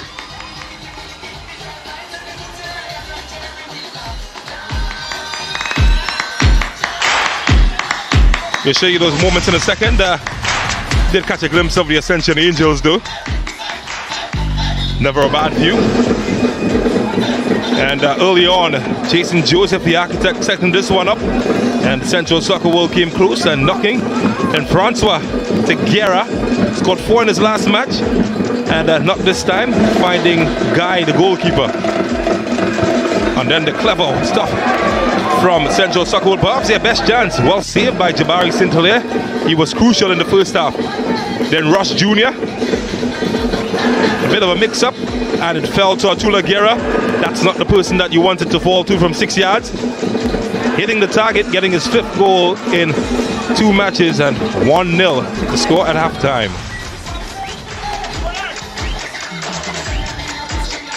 The numbers should tell you or give you a clearer picture of what this match looked like. And look at that. It's as even. You can flip it on either side and it might be accurate. Well, of course, in the shots department, 10 to Central Soccer World, 9 to Terminix Horquetta Rangers. Some of those 9 shots were on target for Rangers, 6 out of 10 for Central Soccer World, 4 fouls for Central Soccer World, 3 for Rangers. In the cards department, only a yellow one shown, and that's a 1 going to Rangers. No offsides, 4 corners apiece, 6 saves apiece. Even in the stats, a game that Central Soccer World will feel that they had the better of so far in the first half. But it's that number on your left-hand side that dictates the story so far. 1 to Terminix Horquetta Rangers and 0, of course, to Central Soccer World. Might see him very soon, Kadeem Corbin. He certainly will be a present danger. Let's look back at some of the past action from last weekend.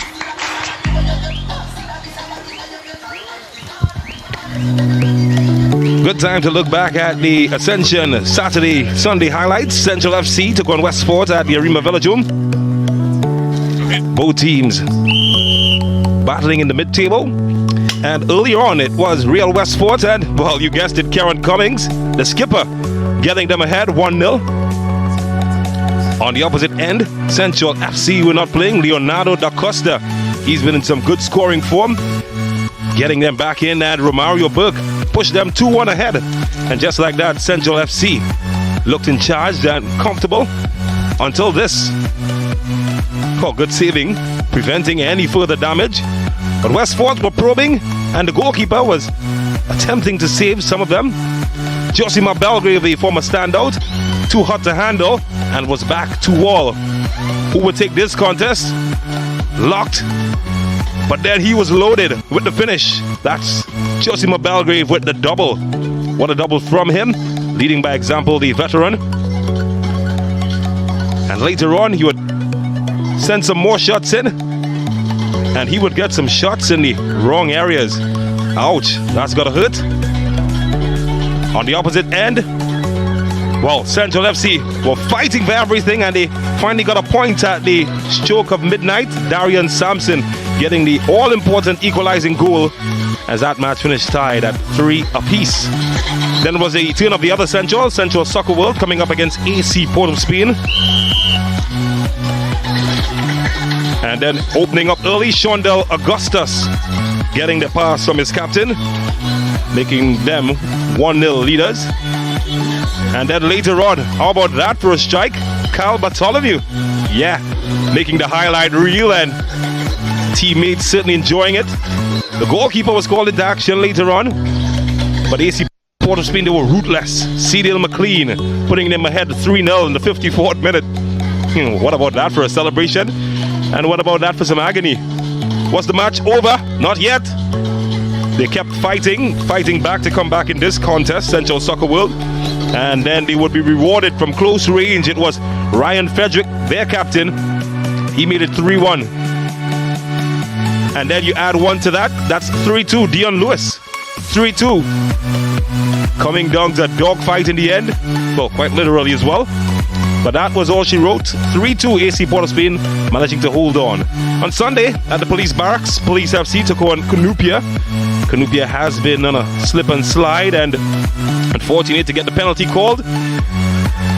No fortune needed, as Gabriel Nanta knew exactly where his spot was as he put the low men 1-0 ahead. And then, how about that? Kareem Freitas, the number 10, making it 2-0 for Police. Looking well in charge of this operation. And yeah, the referee had to police some of the action as well, because they got rough and rugged. On the opposite end though, as he half changed, Freitas would get his second of the match. Nice easy finish. And there was some more big boy play as the referee had to be called into action again and again. Police kept knocking, the goalkeeper kept saving, and that's all she wrote. A defeat for Knupia FC against Police.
Well, the first half left us with a cliffhanger. How will the series continue? Well, you've got 45 minutes to find out. Welcome back to the Horquetta Recreation Ground. Terminix Rangers, they lead Central Soccer World by 1-0. A goal scored by Atula Guerra. A difference between the teams who back out on the stage. And, well, they've certainly impressed in the first half. Look out for more in the second. Javon Morris, well, not in the starting lineup today. He's been rested. So too Kadeem Corbin, but I reckon that will change very soon. It's a first half that has been closer than the scoreline suggests, Brent Sancho. What can happen differently in the second half to change that maybe? Well, from a Central Soccer World performance, I think they have to take the bull by the horn and, of course, try to advance more players forward. We see on one or two occasions where players from the middle of the park were breaking lines and trying to get ahead, of course, of their most forward player.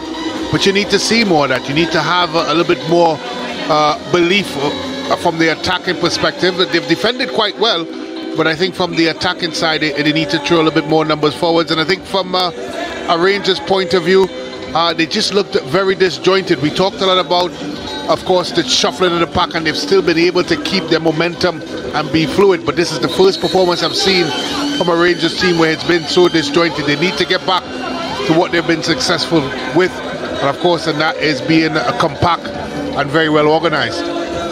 Well, Nicholas Dillon will lead the line. Central FC, they depend on him to get some goals. And well, speaking about dependence, they've gone to their top goal scorer, Kadeem Corbin, who has been changed, and he's replacing Jamal Francois. Central FC, well, they're not shy in making changes themselves. They're making two. And it is the Moses Jaikran who will come out, and in will come Dion Lewis.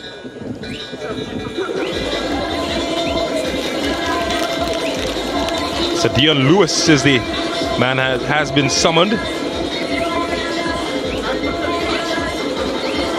John Phillip has also, or Philip John rather, has always also come in. So Kadeem Corbin will be the man entrusted with giving them some insurance, Terminix Rangers. And Jamal Francois, well, his tour of duty has come to an end. Nikolai Naron just making sure that all is regular and correct. Nicholas Dillon, he has his work cut out, and that's to get his team back in the contest. It's the second half, and hang on to your seats, strap in. We expect a bride coming up.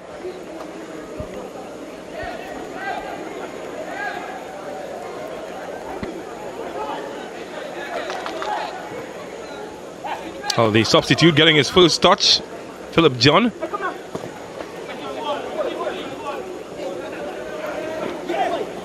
Well, maybe the first chance as well. And both substitutes getting involved. And already forcing Terminix Rangers to defend. So touches for Dion Lewis and Philip John.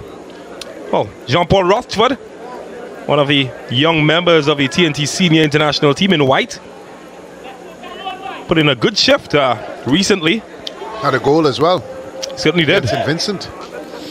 Comes from a long line of Rushford. Of course, his brother, Jean-Luc Rushford, played in 2 Youth World Cups for Trinidad and Tobago. And his older brother, Jovan Rushford as well, a player. It's the last of the Rushford clan, from Arima Primary School, one of the top primary schools. He did win a championship with them. Arima Government.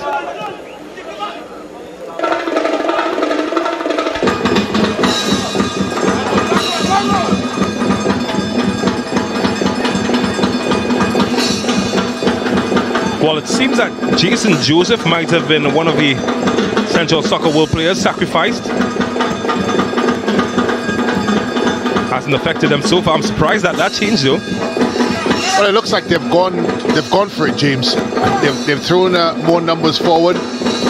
They've switched the formation a bit, and they've put some attack-minded players on there. It's a gamble by Coach Boyce, but I think it's a gamble worth taking, certainly.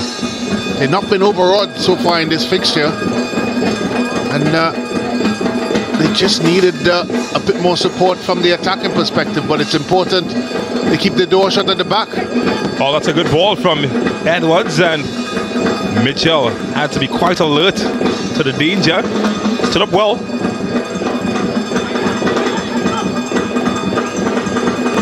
Well, they're piling bodies forward now, aren't they? Central Soccer World.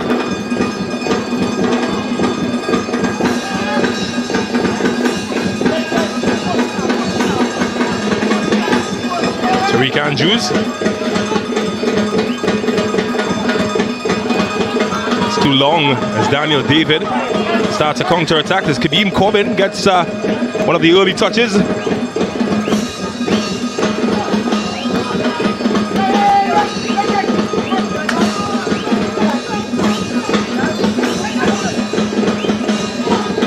Substitute to substitute.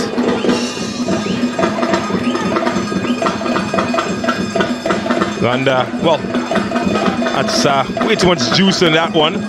Got the no man's land at the end.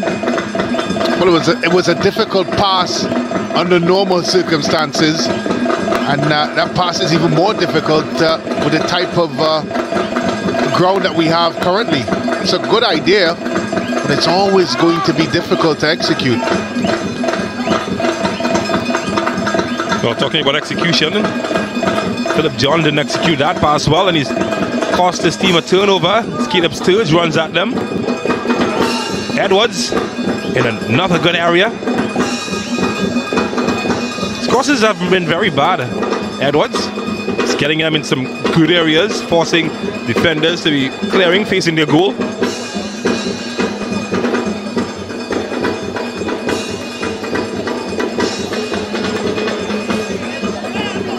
Kiera.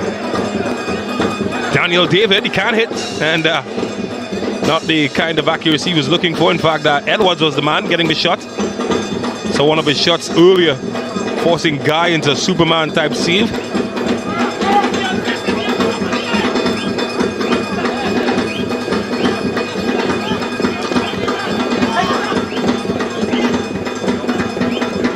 Well, he definitely wasn't satisfied by the type of movement he saw ahead of him. Simon Joseph. Maybe Rivers might have some more luck. Well, nope. All the way back to Mitchell.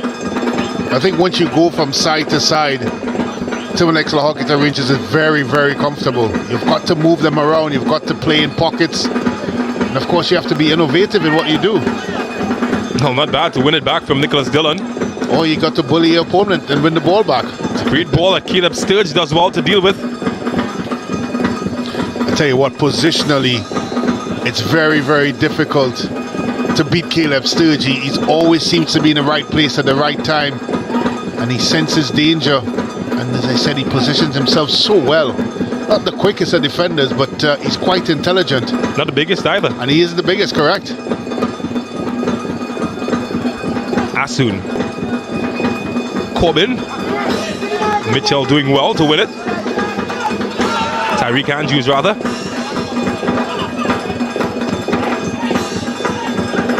Decent youth player, Tariq Andrews. Oh, that's good. Edwards, when he's gone, you can't catch him. Rivers. Oh, that's naughty. Yeah, he had in the box. Had to pull out the dark arts there. And, oh, keep your eyes here. Just on the outside. He's lucky.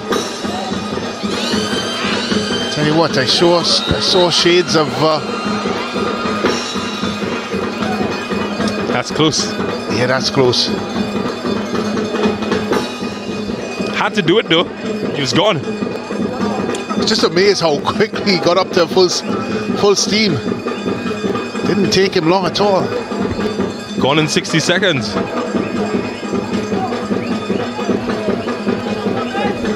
So they live to survive and to fight. But first they've got to defend. Talking about fight, saw his team put up a valiant effort against Point Fortin in the earlier fixture. Still went down 2-0.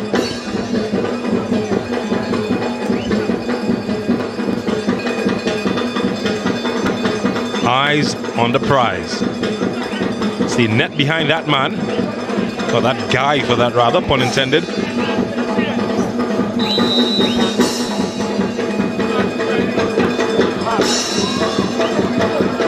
Cleared by Soccer World. Here's Corbin.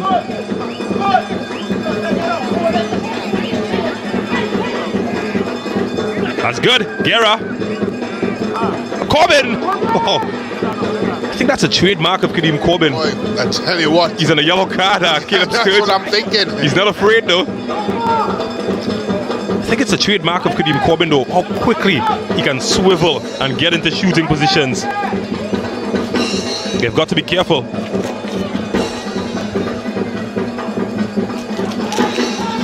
Someone needs to have a conversation with Caleb Sturge though, remind him. There's a bullseye on his back.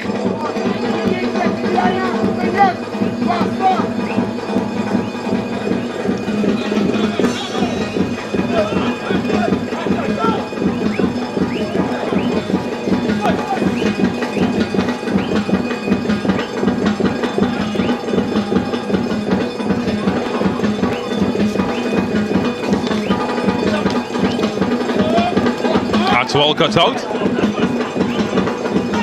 Junior Asun, Corbin, Thomas, Guerra, Corbin,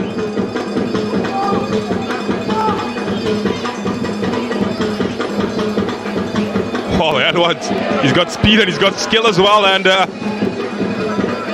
well, your thoughts are from some fans that a whistle might have been forthcoming. Not that time. Corbin! Oh, he's warming up.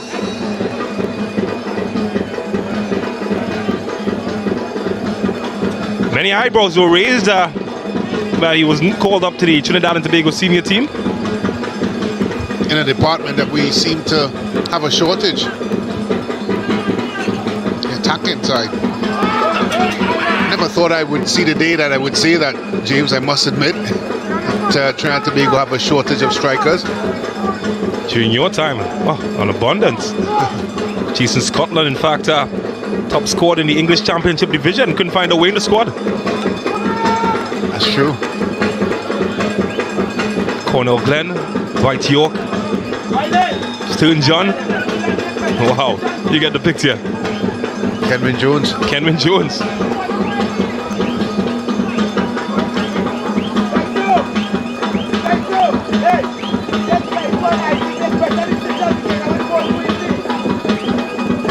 Here's Dylan, looking to be one of a new generation of attackers. Has to learn to hit the target though. Wasn't close to doing that on that occasion. He certainly has all the attributes. I think sometimes his decision making lets him down. Taking a shot there from about 40 yards out.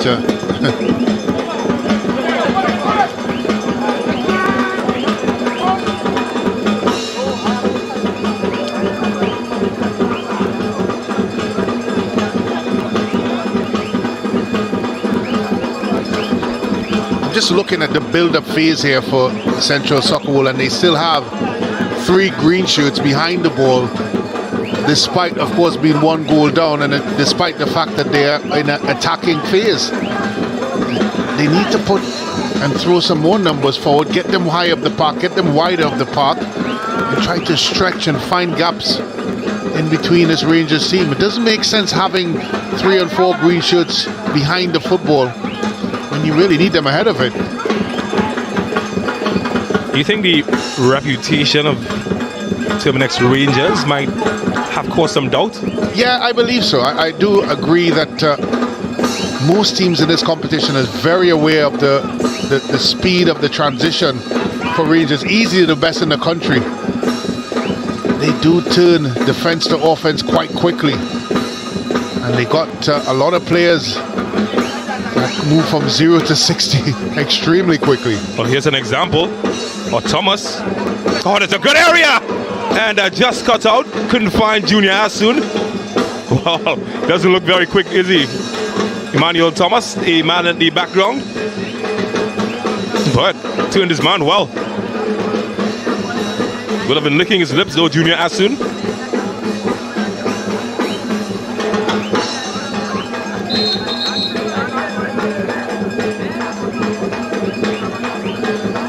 Hasn't had that much work in the second half though. Guy, the goalkeeper. But then there's always commentators' curse. It's quite busy in the first half.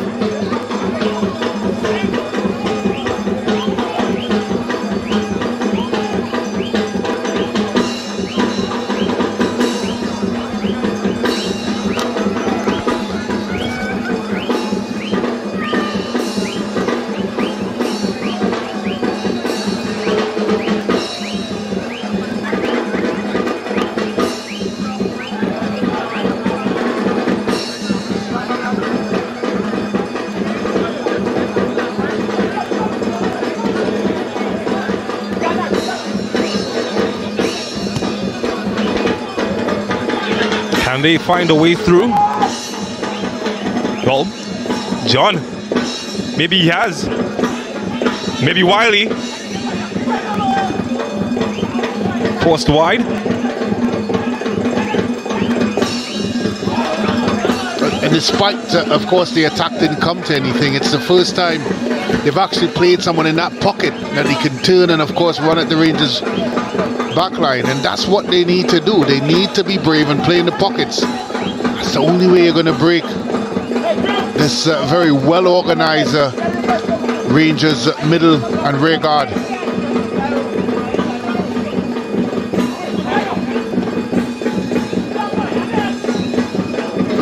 Well defended by Johannes.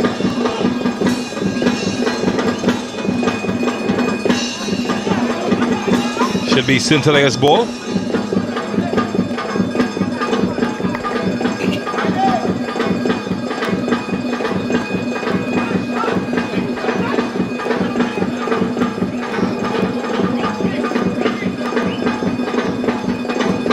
Junior Asun.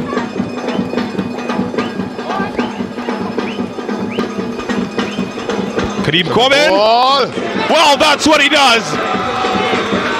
You call his name, you give him the opportunity, and he delivers.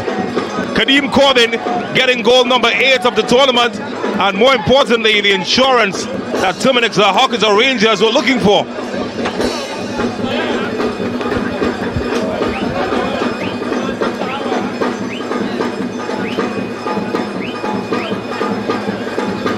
It was good build-up play there by the young man Edwards. Good reverse pass.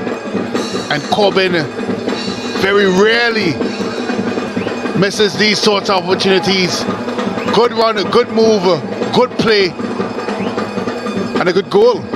2-0 to Terminix Horquetta Rangers. And I tell you what, the Central Soccer World would only have themselves to blame. They have all the ingredients there on the pitch to at least, of course, score one, but despite Coach Boyce, of course, setting them up in the right way, they just haven't been brave enough as players. Wiley can change that.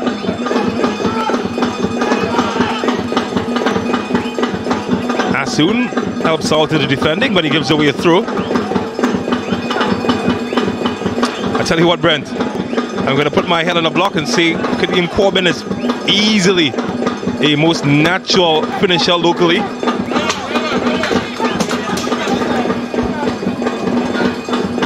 He makes half chances reality. Yeah, that's a fair statement, particularly what we've seen so far in this tournament.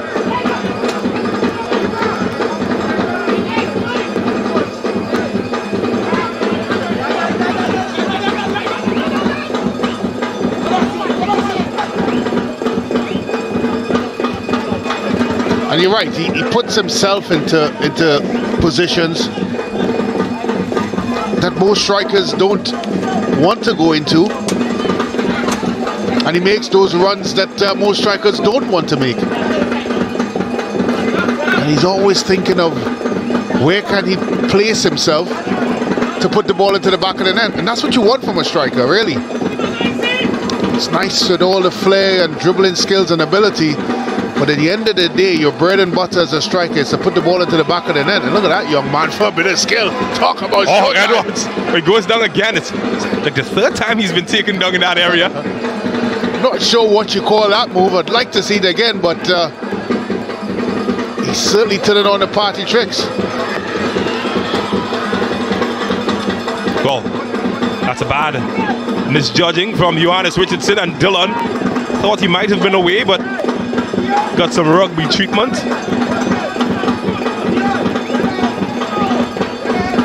Yeah, he's been impressive, Edwards. I think it's an impressive debut for him. Reminds me of Real Gill. Yeah. It's a carbon copy of him. Seems like they manufacture them up here in Rangers. Gill, of course, away with the national under 20s. Really talent. Came out from nowhere. Similarly like Edwards. Dylan. Oh, that's a good touch. And, well, the finish. What's the opposite of good? You make your mind up.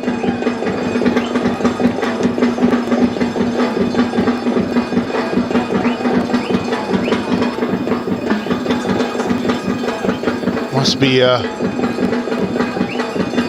great bit of conversation there by the coaches, led by Coach Boyce.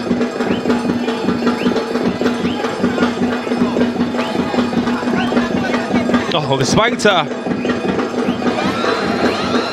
their dominance and their star-studded squad, look to the left of your screen. See players warming up. They've done quite a bit of recruitment recently. Quite a bit of new players have joined the Terminix rank. There have been extensive scouting. Jade Hoyt, Christopher Bing, Attica Ash, Josiah Edwards, who's making his debut tonight, Odell Laria are some of the new additions to the Terminix squad. Just saw two of the new additions warming up. They will get a chance to make their debut and try to impress, similarly to what they've seen Edwards do so far.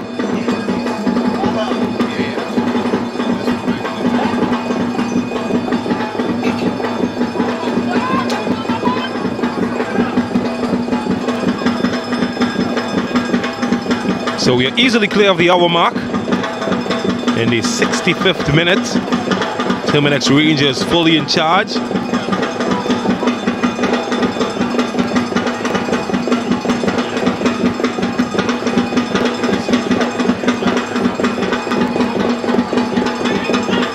Thomas, Corbin, Guerra, and well, that is a attempt block there. Tula Guerra.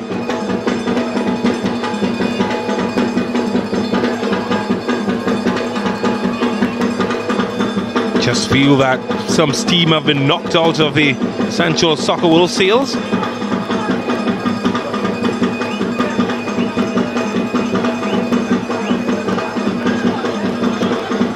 Full of confidence prior to that last goal by Corbin.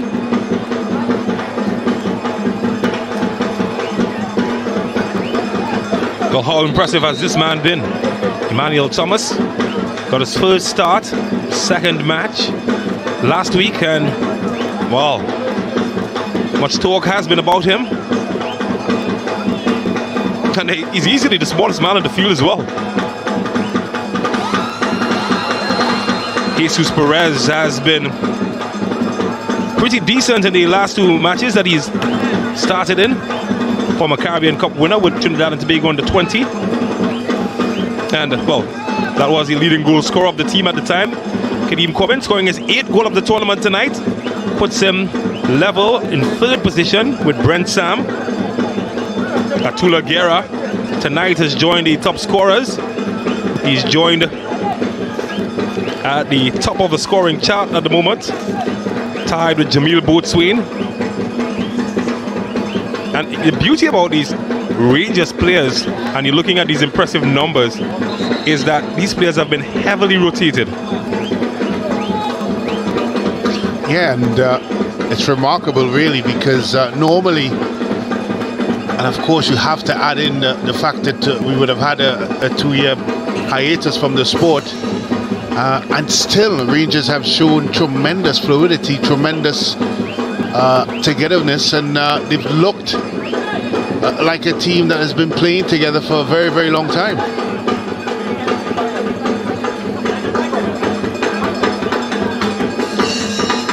So, some changes were just made. You'll get confirmation of those in a second screen. And there's some more are getting set to be had. Two debutants are set to come in.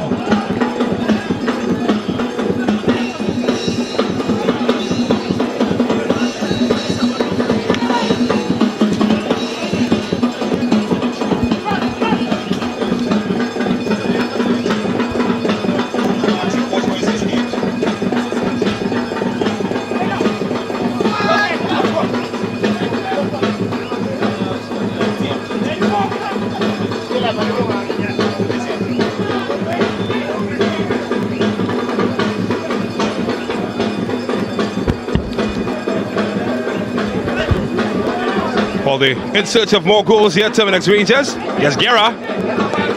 But he wants more. But that guy is not going to allow him to do that. He's been exceptional. But what a match he's been having.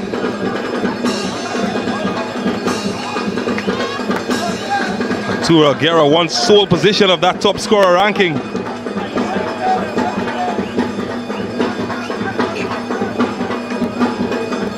Might have hurt himself there, the goalkeeper guy.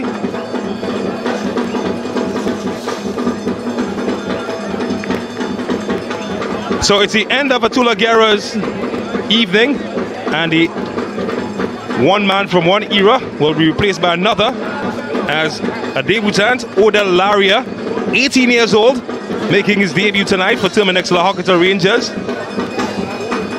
And well, quite easily, he is the smallest person on the field at the moment, the 18-year-old, making his debut this evening. And Adika Ash is the other player who's just joined the party, and he replaces Emmanuel Thomas. The two midfielders have been replaced. Ash replacing Thomas, and Laria replacing Arturo Guerra. Well, they certainly won't want that man in goal replaced. He's been good tonight.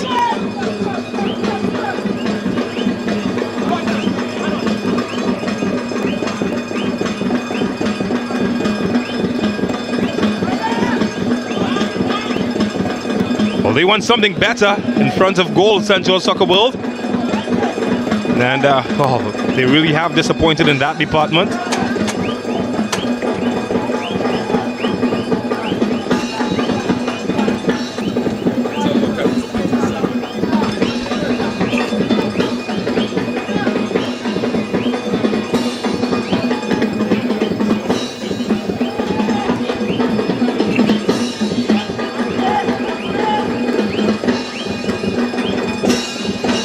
Oh, there we go. His first touch, Laria. It's a wee little fellow. Such a big moment tonight for him.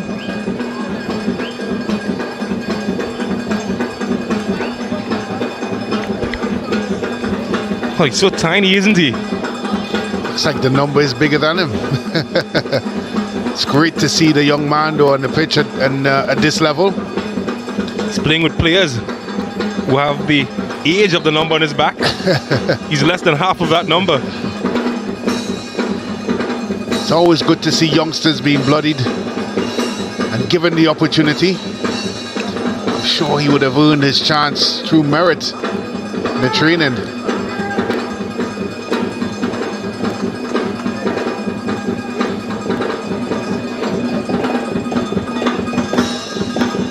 Well, that's something that you don't see every day. Rush Jr. defending.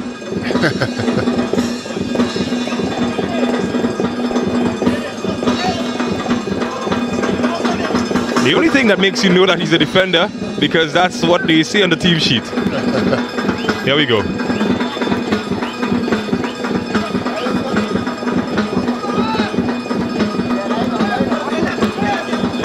Well, make your mind up what that expression is all about. There's Laria. Oh, that's good. Too much though. Well, he's gotten the nerves out. That's fine. It's a good idea. Just it's a little bit too much on it. He's probably getting about 5 million instructions everywhere on the pitch and off the pitch. Sounds like us in the commentary box. No pun intended to the producers.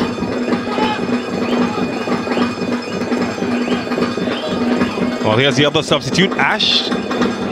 20 years old. The young boys at the moment, and they're holding their end well against a ton load of experienced players. That's a tough tackle there by Ash. Oh, that's what he's been brought in for. Now we can tell. Oh, that's good from Laria. Too heavy with the touch, though. Good interception, good awareness.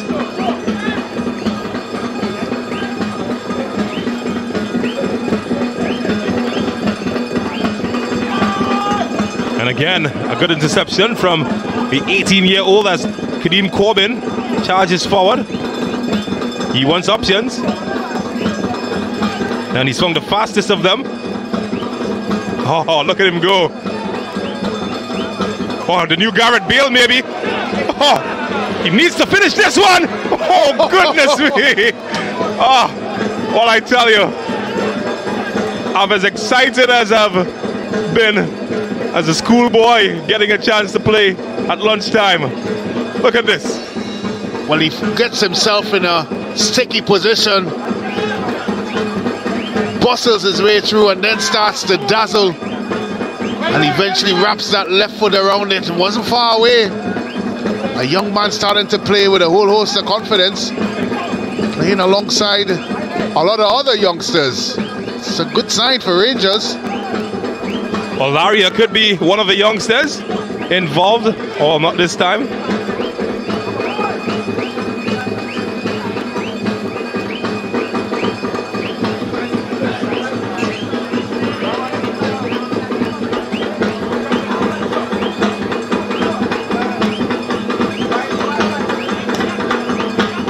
Where did they find them from, Terminix Rangers? The recruitment department has done a swell job. And, well, Ross Jr. hasn't done the best job in stopping that man, the substitute. Well, I tell you what, if the Glazers of Manchester United is watching this, they should be hiring their recruitment and scouting staff from Terminix La Horquetta Rangers. Because they certainly know how to recruit them. Didn't think I'd see a carbon copy of Real Gill, and we have seen that tonight. It's a good ball. Away by Sturge, and should be St. Hilaire's ball. Wasn't as easy as it looked, though. Well, I liked your confidence. I wasn't too sure. Just looked like the flight may have beaten him for a second. But he would tell you he had it covered, wouldn't he, really? Do we ever admit otherwise?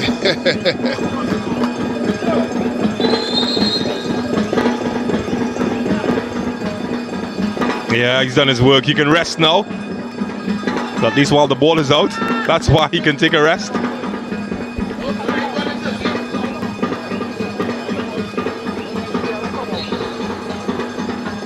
Looks like some running repairs.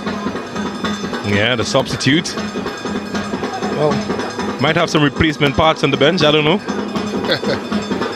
Well, they have replacement players and they're making carbon copies, so wouldn't doubt it.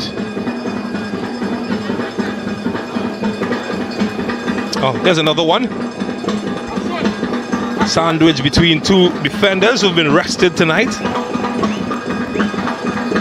Isaiah Raymond, another one of the young talent that they've noted.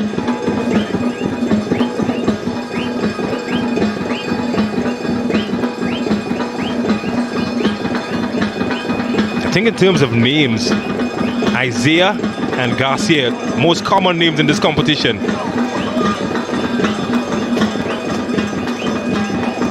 We've had three Isaiahs playing tonight. Isaiah Hudson, Isaiah Lee, well, he's on the bench, and Isaiah Raymond.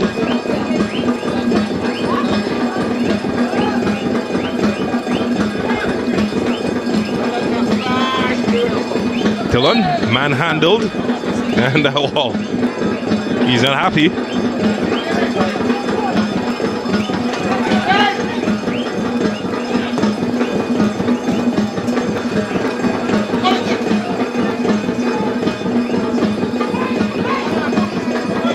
Well, not good use of the football And Corbin will have an opportunity to set off on one of his nightmare runs and nightmare service. And well, I'm not sure the goalkeeper knew much about it, but he was successful. He's not going to care.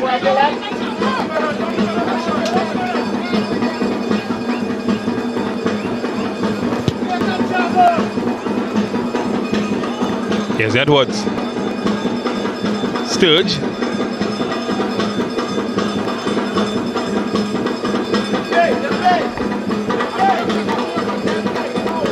Well, the fight just seemed to have been knocked out of Central Soccer World after the second goal went in.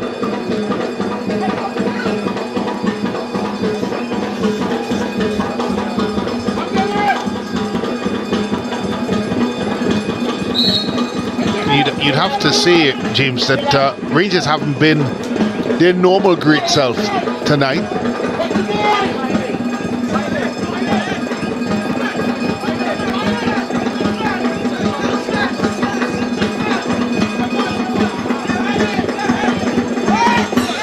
All changes. Nicholas Bobcom is the man set to come in. Seems to be some confusion about who exactly they want coming off. Leroy Wild, he thought for a moment it might have been him. He's been sent back. Maybe to defend, even though they've got possession with the set piece. Bobcom will have to wait his turn.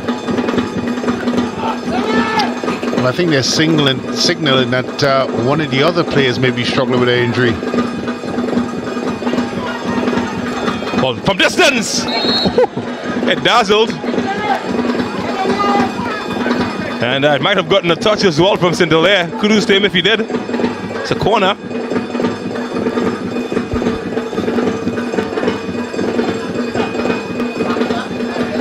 Tell you what, he really got a hold of that one. St. Hilaire did well to get his fingers on it. We have been spoiled, James, for long-range shooting. We've seen some crackers, Omari Beard, Garcia, just to name a few. It's a talent that we don't see much in the Caribbean, but certainly in this Ascension tournament, there have been some absolute rockets. Well, here's Lavia. Oh, that's naughty. Thought he got in from behind.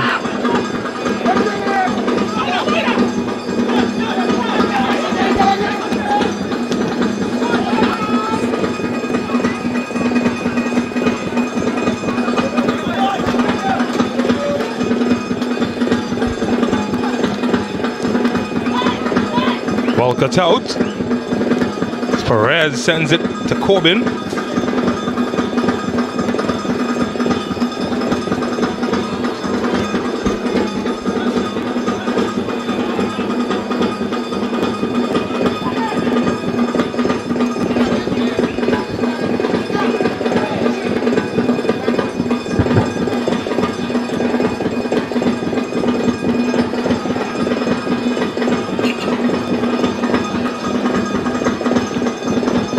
Well, that's not the intended direction.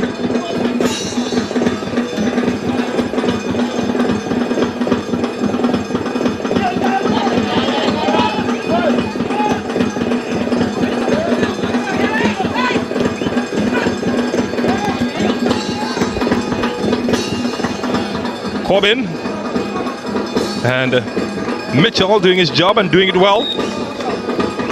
But a chance now for another youngster to make his entrance. And also a chance for Sportsmax at moment. And this was the moment. And the goalkeeper guy up to the task to deny Edwards. Well, had to have a kryptonite in that because Superman was at his absolute best. What a moment. So Nicholas Bobcom, the 20-year-old Maruga player, will make his entrance. And Edwards, wow, he came very close to getting his goal as well. I'm not sure how he missed that one. I think the touch that he took was a lot more difficult than the actual finish that was needed. Did everything correct. accept the finishing. Well, here's Bob Combe, the former St. Benedict's man, making his debut in the tournament.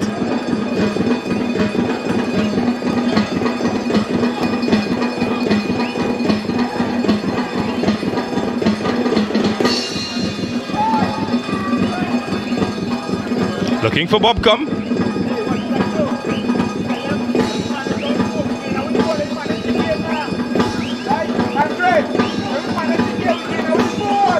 Turned the 20 in March. Nicholas Bobcom, the substitute, just came on. Still a young player. On his lost possession.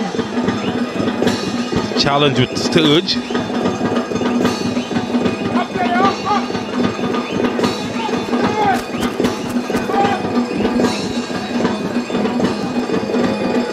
Bobcom involved.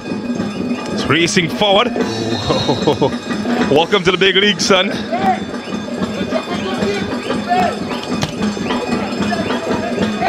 It's a young man I personally saw grow up, Nicholas Bobcom.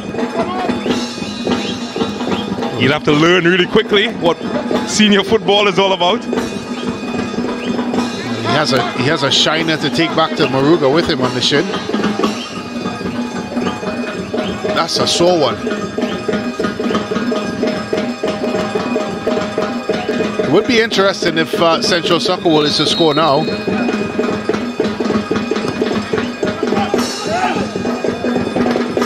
Away by Corbin.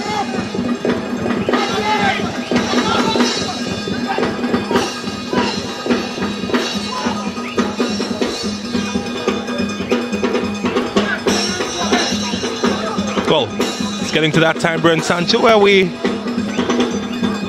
have to select the brightest of the stars of the evening.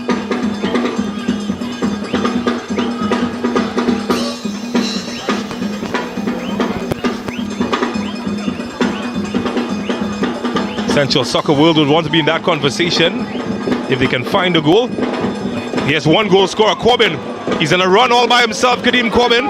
He's taking them all on! And what a save by Guy!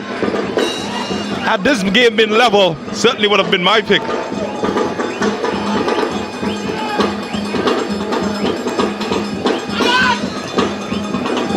I like the look of the debutant. Didn't score, but he was impressive. But of course, we've got two goal scorers. Guerra, Kadeem Corbin. Corbin's goal might have changed the complexion of the match, taking away some of the tension.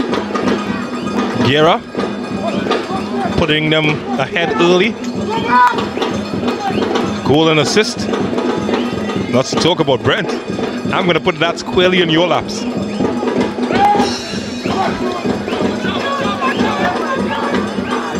Unless somebody in a green shirt can get in that conversation. Caleb Sturge and company made sure that was not to be.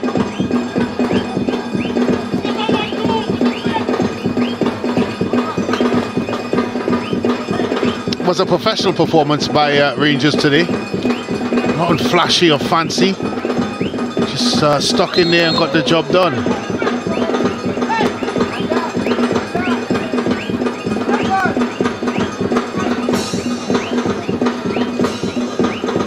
And sometimes, James, that's what the doctor orders. It's not every game you're going to razzle and dazzle. And some games you just have to be very resilient in your approach. There were moments in the first half where we thought that Central Soccer World may put one into the back of the net, but at the end of the day, it was a professional performance by the men in red to further extend their lead. So talking about extensions, every time we've seen free kicks in this tournament, they've surprised us. And this be one of those moments. It's Corbin, there's Asun, and there's a missed opportunity. But he's been good, particularly in the first half. Junior Asun. He's faded away somewhat in the second.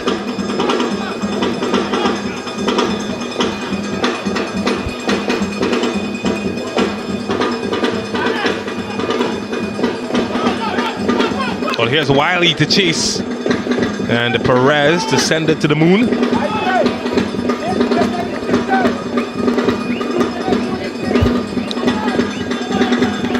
It's difficult choosing a man of the match. Brent. I put that one on to you, James. I did the first game. Kareem Corbin has been good. Kiera has been good. Eeny, meeny, minor. Who's more?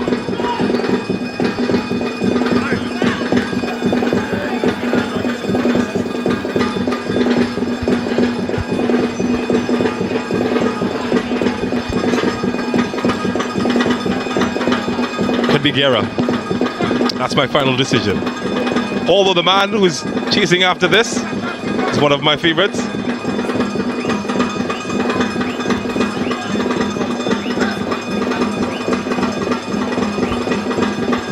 I think Guerra's goal and assist is what gives him the edge over Corbin and that man Edwards.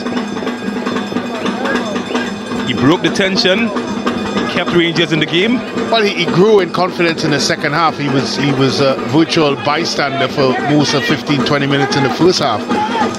So he's just come to life, Edwards. And a lot of it is down to the fact that Central Soccer started throwing numbers forward, so it allowed him a little bit more space than he had in the first half. But in terms of overall impact in the game, goal and assist by Tula Guerra.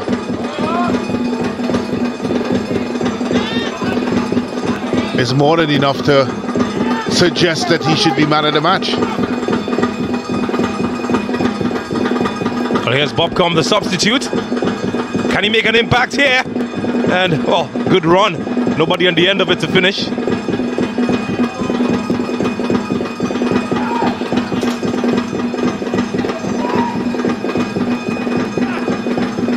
And, well, that's the easiest chance that St. Hilaire's had all evening.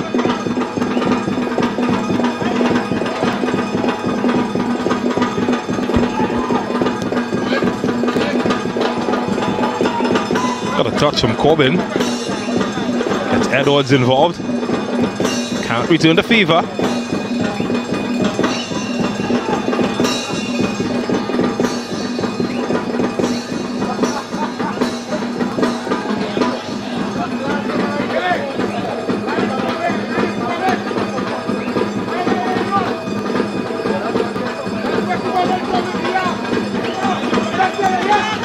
Minutes is the time allotted for the extension of this match.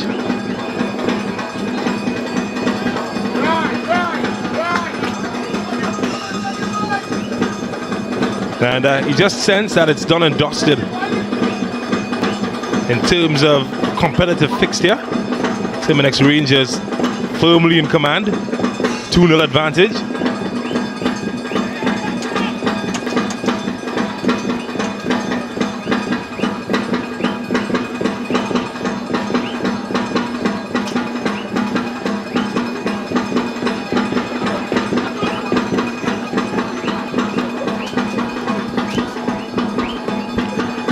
Fans certainly would have witnessed an entertaining match for the most part.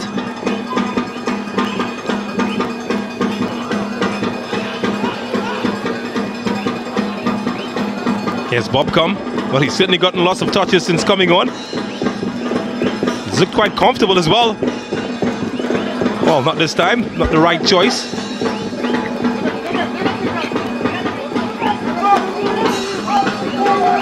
Game management, the order of the day for Rangers, as Daniel David just, he was chipped by, well... That's a sniper. Yeah, there's a sniper in the crowd somewhere. Good tackle by the grass.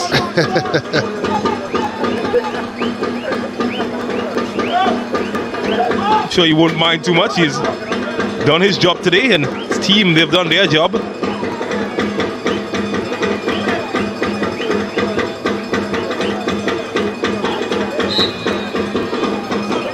And, oh, that's a naughty challenge of Masoon. I suspect he's just getting the clock to run down.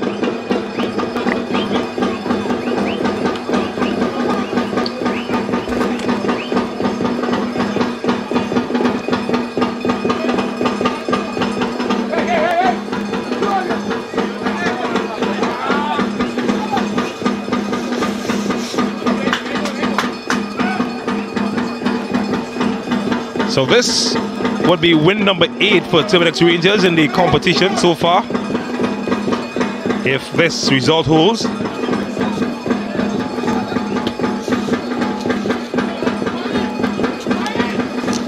They're yet to lose a match, Terminix Rangers.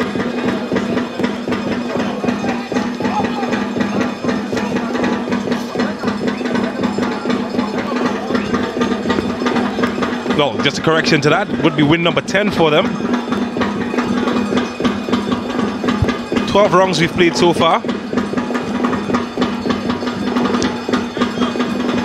And with a few minutes remaining, win 10 is imminent. Can anyone stop them?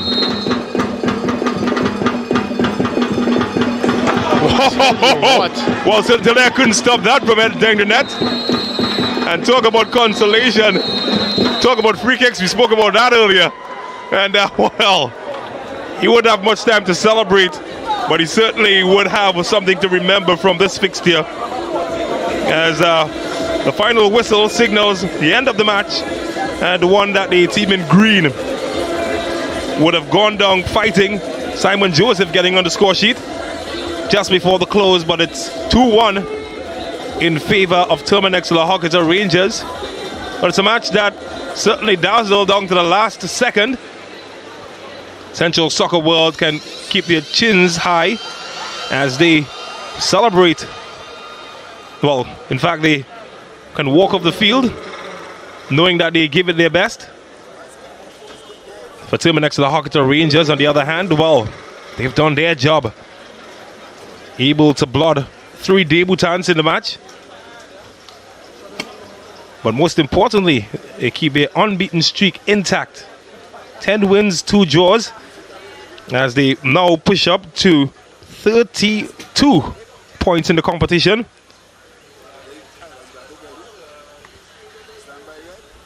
So just a second, we'll take a look at the big moments of the match.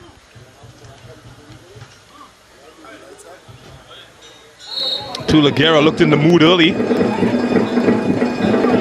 but it was Central Soccer World who threatened. Nicholas Dillon flashing wide. Jamal Francois then sent Guerra on a trip early. Good saving by Guy. That was a foreshadowing of what was to come later in the match. He played a big part in that. All of the stuff that happened early. And even while they're stuck to the plan, Central Soccer World, and then Guerra would score the opening goal of the match, and that would put them 1-0 ahead. That's a result that stood until the second half. That's the goal that Guerra scored, by the way. Do apologize for the video quality. Kadeem Corbin would then be introduced as a second half substitute, and he would score the second goal of the match.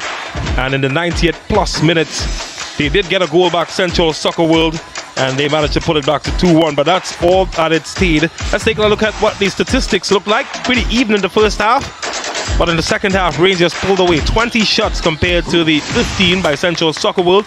More importantly, more shots in target, 14 of which came from Terminix Rangers.